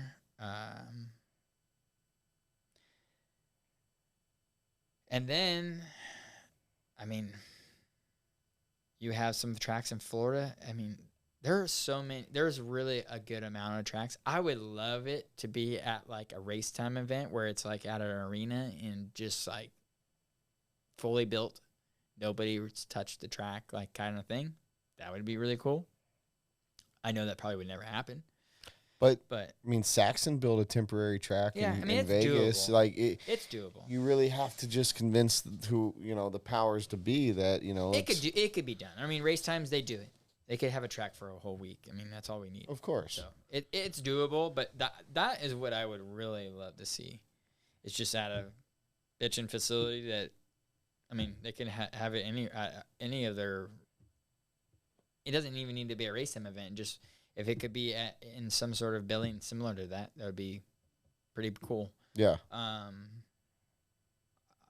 Another track, I guess, where we just ran the nationals up in what is that, Idaho? Mm-hmm. So Ryan Adder's track. yeah. Yeah, I mean, There's a lot of there's a few. There's some that good they can tracks pick, for so. sure. I mean, I also think of like LCRC, pretty bitchin' Yeah. track and good people. I just don't, obviously Joey. I mean, Joey could hold one at the dirt, whether or not he would want to. Yeah. And that's the thing with Dave. I don't think he would ever even consider it. Like they know they can make money with their 1,000 entry races.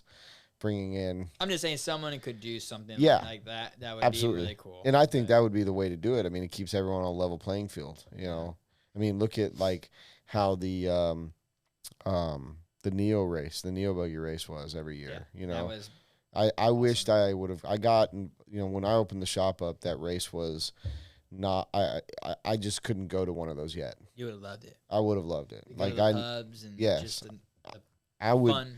I hope. Like I would love for someone to bring something like that back in that area. I would be there instantly. That would be for sure on my schedule.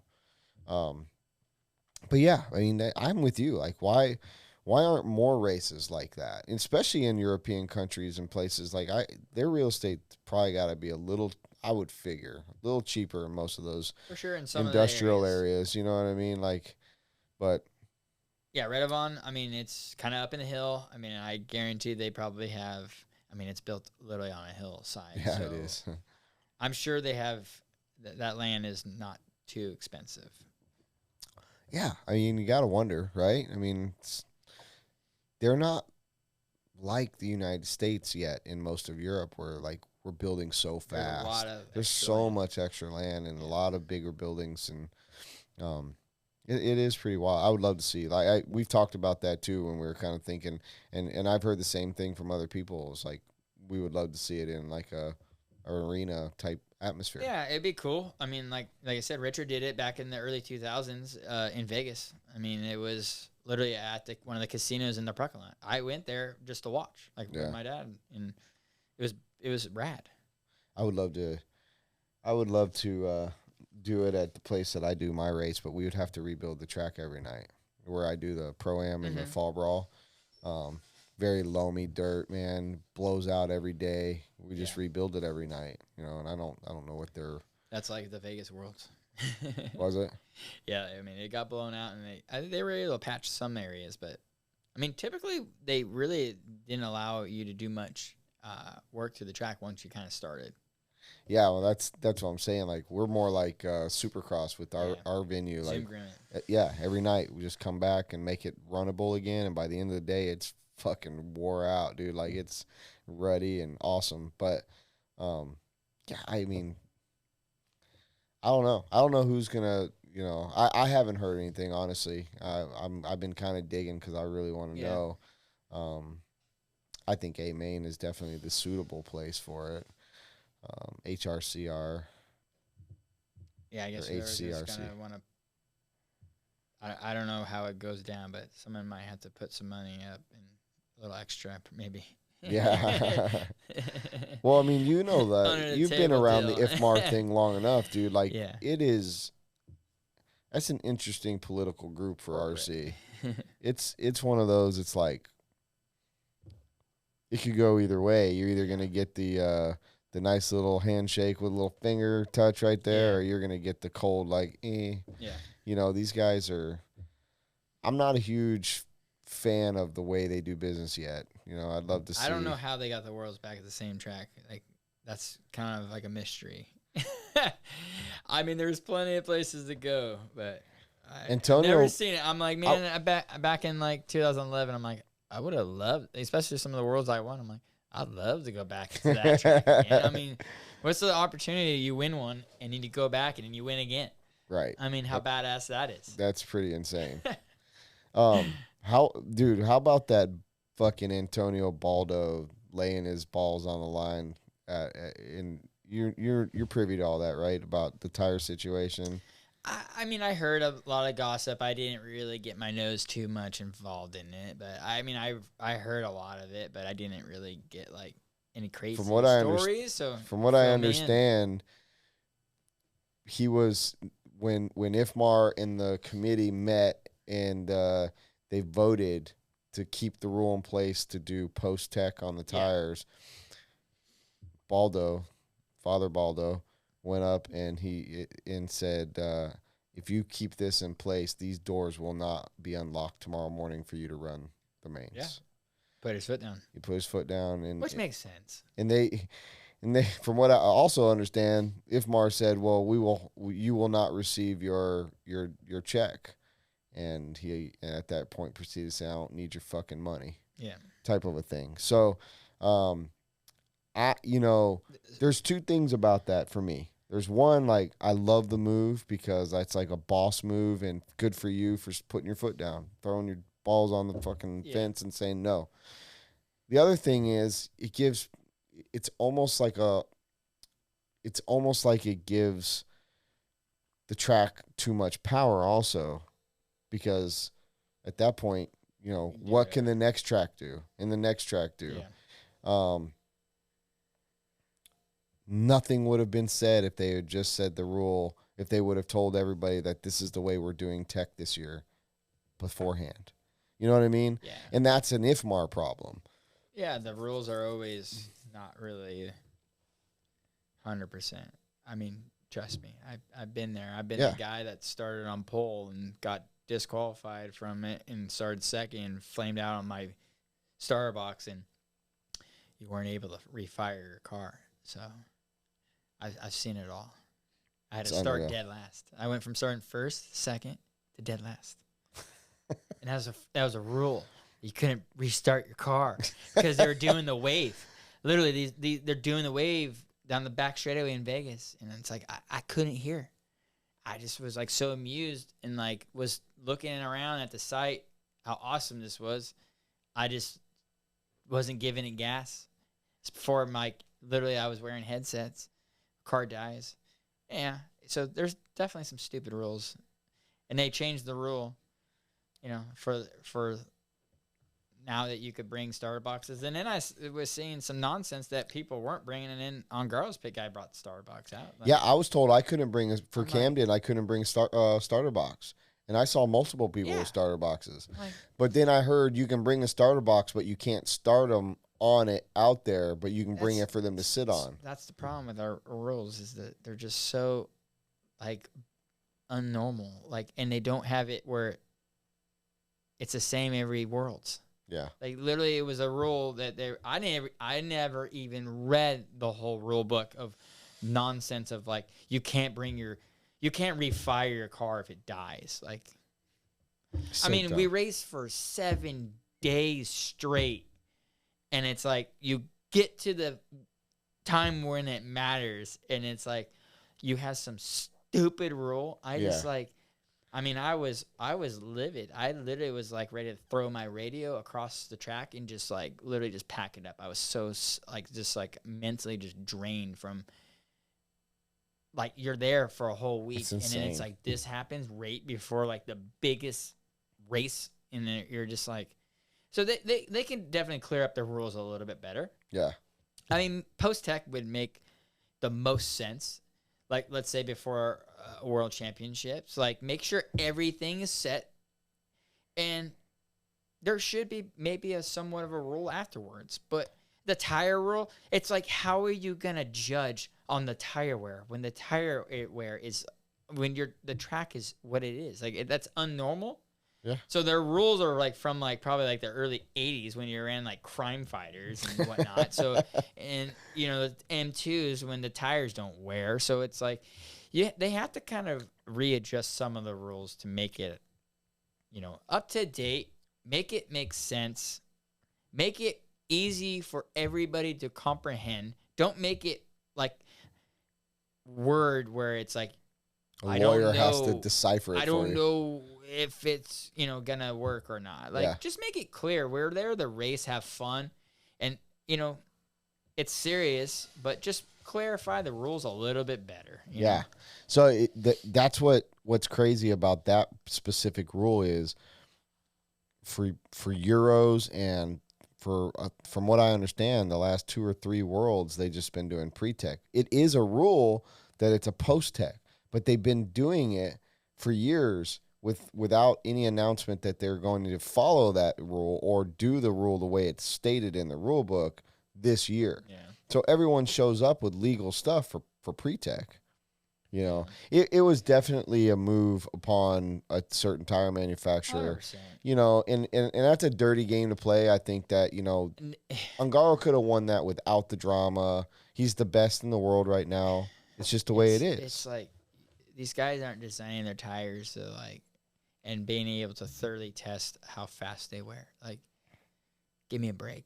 Yeah. Like, yeah, you can make your tire a little bigger, and you know, maybe once you slick it down, they probably, you know, got a bench grinder and slicked it down and compressed the foam and really measure it and be like, all right, our tire could be blown out, foam, bald, and it's gonna be great. Still, at the end of the day, it's like, who the heck is going to be doing that? Like, yeah, we're not really expecting our tires to go bald and blown out foam and what we saw at the Worlds. I mean, every Worlds that, like, besides in Spain has been on treads, and you literally have treads at the end of the race. Like, yeah.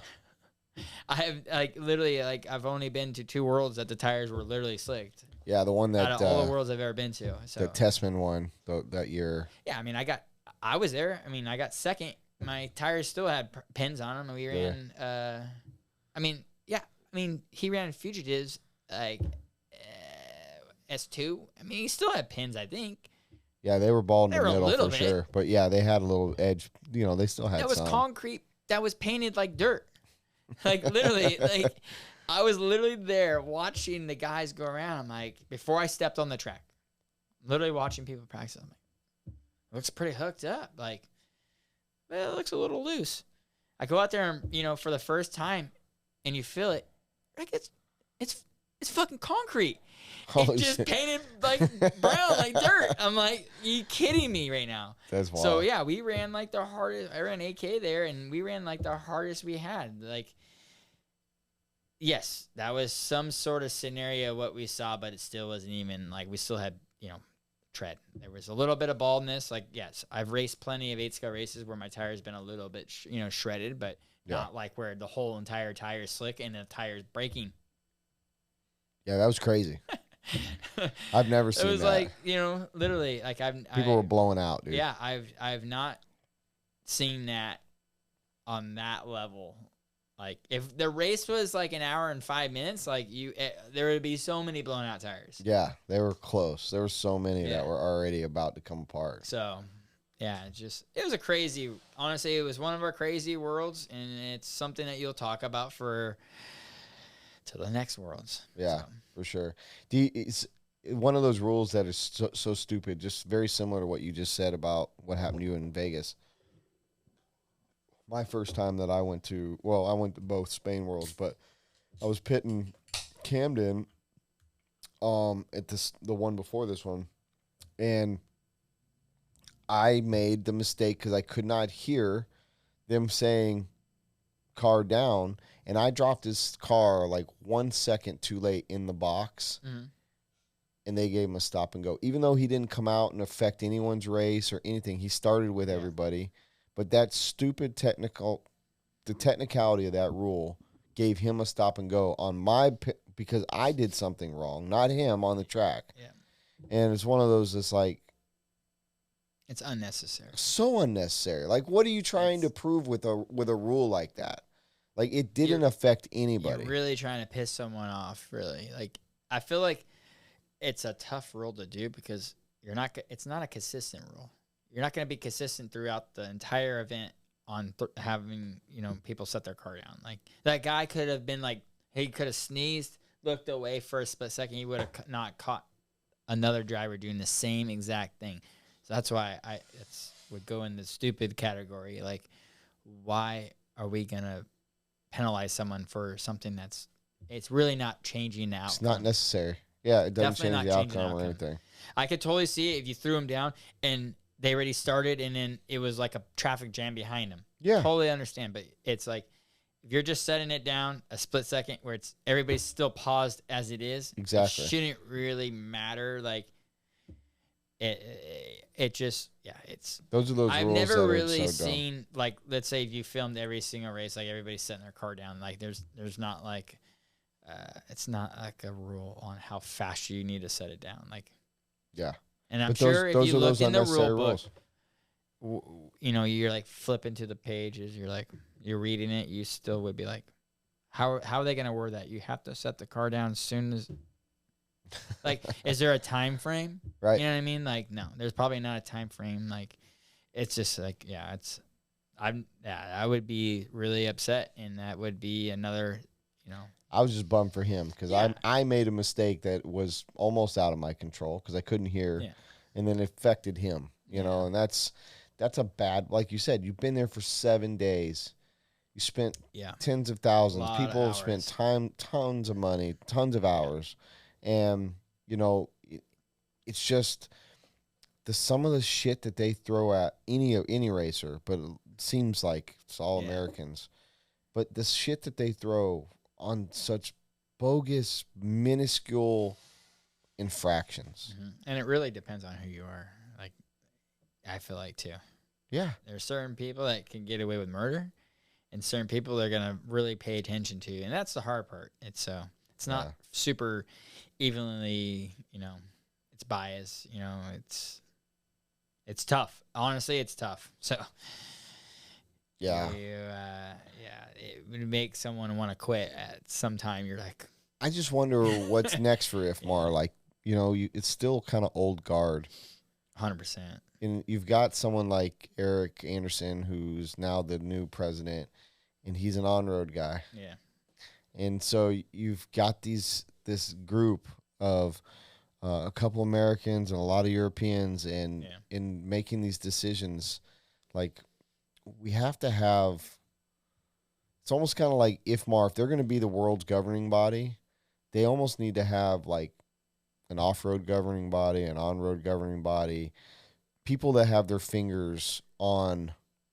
And they're not biased. Like, everybody in Spain was like, I go on the dragger stand. I think I got in the way of Canas on one of the runs, like just a practice run. And it was like they scolded me and they scolded him, and I'm like, we're literally practicing. It's like not even that big of a deal. Like, and they make such a big deal out of it, and I'm like, I wouldn't even question. Like, I wouldn't even even said anything about it. Like, so I'm like, they do certain things like out of the ordinary, and then some things that just don't make sense. It's just like, man, if there was someone that didn't know who I was, let's say, or know who another driver was, they wouldn't know. They would just be like, oh, like, okay, like, they probably wouldn't even caught what happened. No. But they were watching like hawks, and that's the thing is like, it's just tough, man.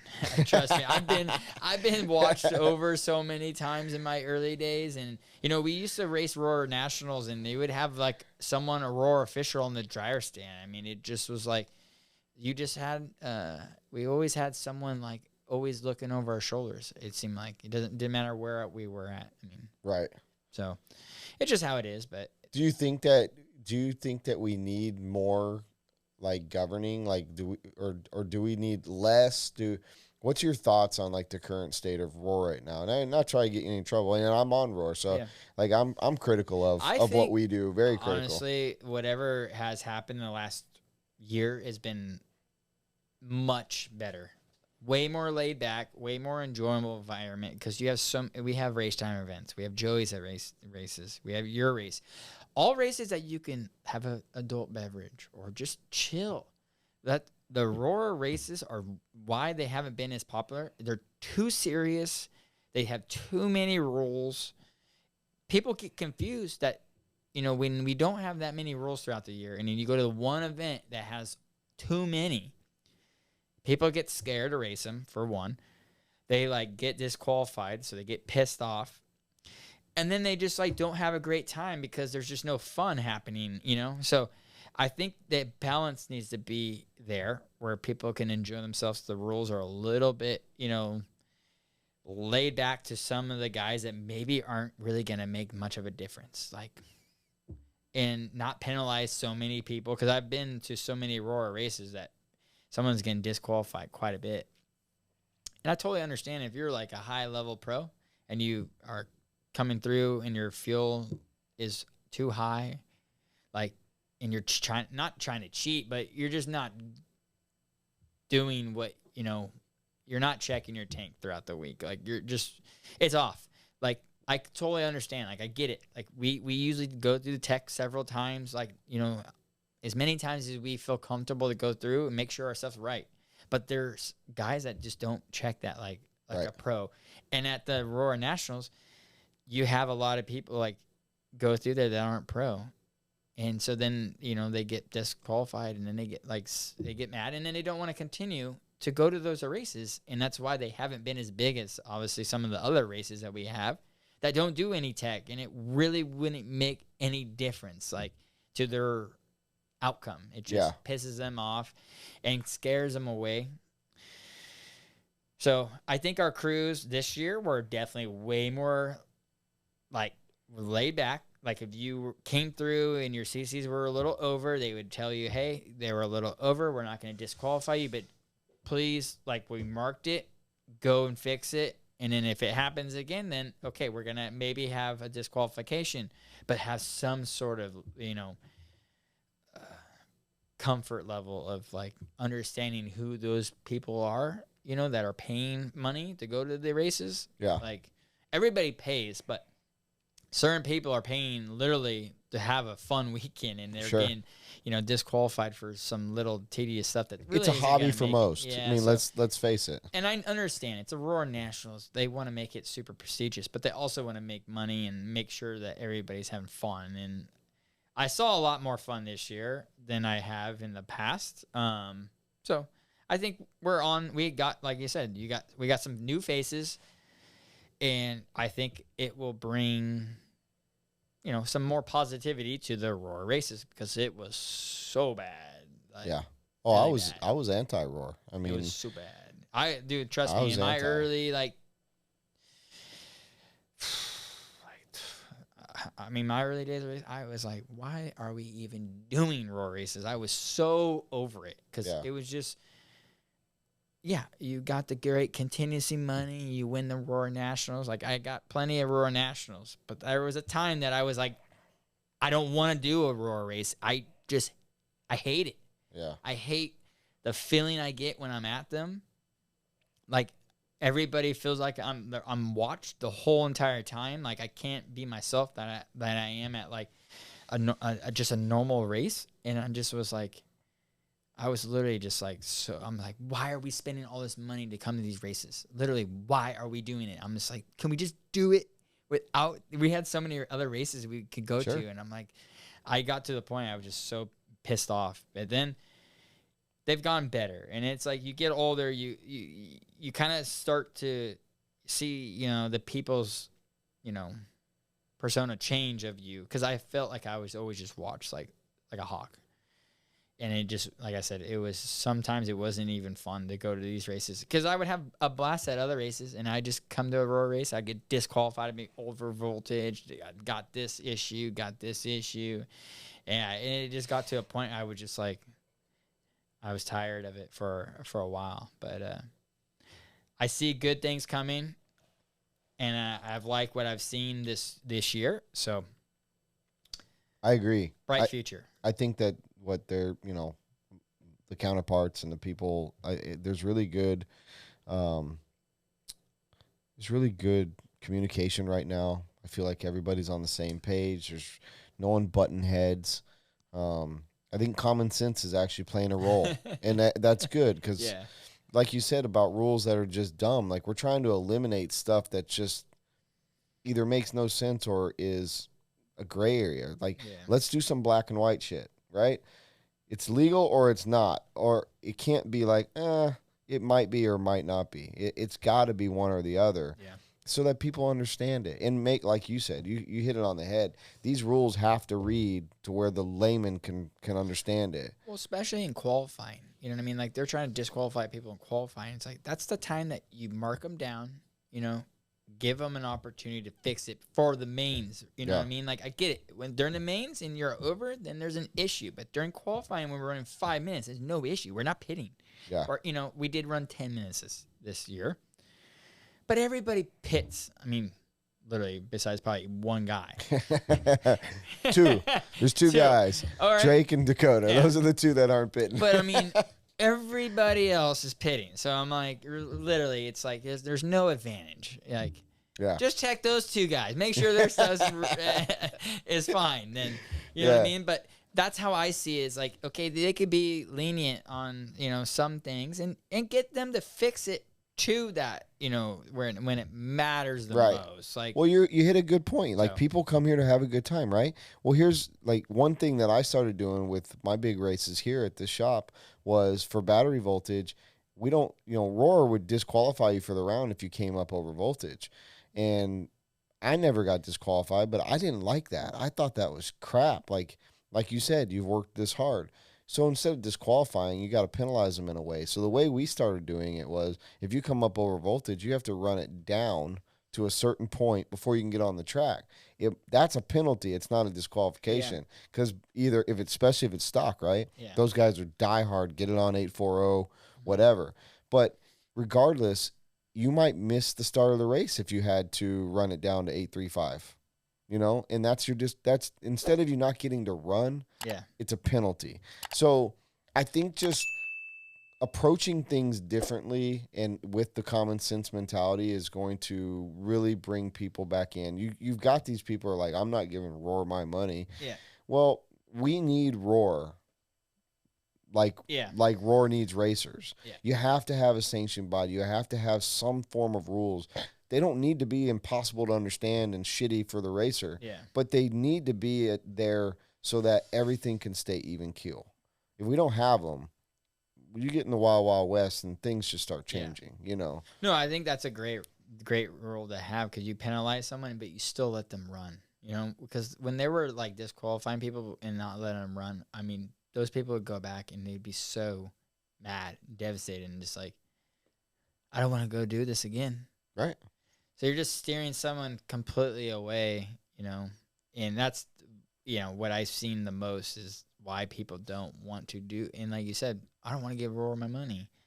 But if you have some nice rules and you're, like I said, all our races, we don't have so many rules. So then when we get to the race that has all these rules, everybody just gets a little bit like, a little scared. They're just like, wow, they just don't know what to do. And Sure. so some people just don't even want to race the race because there's too many rules Yeah.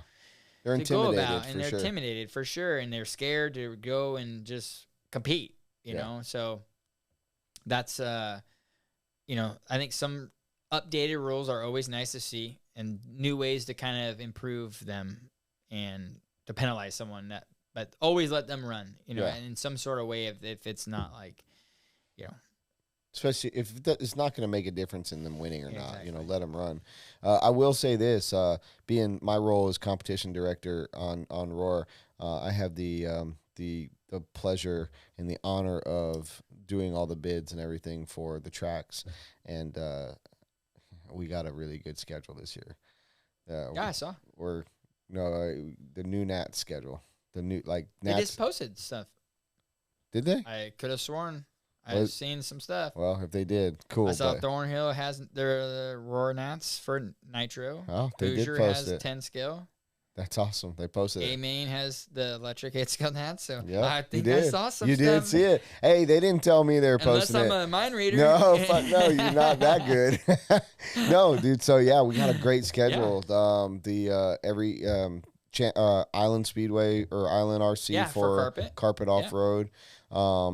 And I don't know. I'm not familiar with the track that they're going to for carpet on road, but evidently the carpet guys love the place. So the schedule this year is gangster. I think it's going to be a great year for entries for these tracks. Show people that Roar is making an effort to go to places and do good things. And Yeah, I mean, we've had good tracks. That's not been the problem. Like, I feel like sometimes you're like, oh, where are we gonna go next? But it's been at good tracks. They've picked some good choices. Like, it's, you know, tough to get bids in, I'm sure, for everybody to want to hold a Roar race. But yes, it's a great schedule for next year. yeah, I'm looking forward to it. There's a few places that, I want to go to Hoosier for Nats, and I'm definitely going to be at Thornhill for Nats there. It's hard for me because I'm not paid to go to all these races. I have to pay to go to all these races. I don't get to go to all of them. But man, like just looking at the places that sent in bids, we had multiple tracks for every discipline. Last year we didn't. You know, when I first took over that part of it, we only had, you know, a couple tracks for or a couple disciplines with a couple bids. Yeah. Everything else was just like one and done. We had to take it, you know, so that we had a race. So now we're starting to see multiples come in. People are starting to see, you know, there's been a little bit of shift, you know, Yeah. and I want to see that grow. You know, selfishly, I'm part of it to try to help because I bitched a lot. You know, I bitch a lot about things, and, I saw. and I want to help. You know, if I'm a bitch, I'm gonna try to be part of the solution. Yeah, make it better. Yeah, Yeah. a lot of people are just gonna yell and bitch say they don't like it, but what can you do to make it better? Yeah. And that's the big. Well, it was thing. good that they wanted to change too. Yeah. You know what I mean? You could bitch and nothing happens. So it was I good that agree. they actually wanted to make a difference. Well, They you probably saw some things that weren't going to go very far. So yeah. it's like they had to make some sort of change. And also starts. You have to make sure that there's people there that want to do service because it's for nothing. Like no one's getting anything out of this, but just to want to make things better. Yeah. And when you have people there that don't give a shit and are on a one track mind to help themselves, that's not how you run an organization like Roar. You know that you need selfless people that want to make it better for everybody. So I think this year's gonna be good. I can't believe I got posted. No one even told me about it. But it's My good. reader. No, okay, well, we're gonna go with that for sure.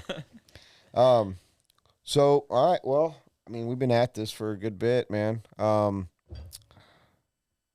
What's next for Ryan Cavalieri? Like, you solid for next year? You got anything shaking, moving? You got any news you want to spill? Yeah, nothing really at the moment. Obviously, it's contract year for me with Sparko and Schumacher. So, gonna kind of, I would say, in the talks of some things going, you know, I would say in the next few weeks, probably whatnot. So, we'll see kind of how it kind of winds down throughout the end of the year. But yeah, we'll see. I mean, I'm still going to be at the races next year. So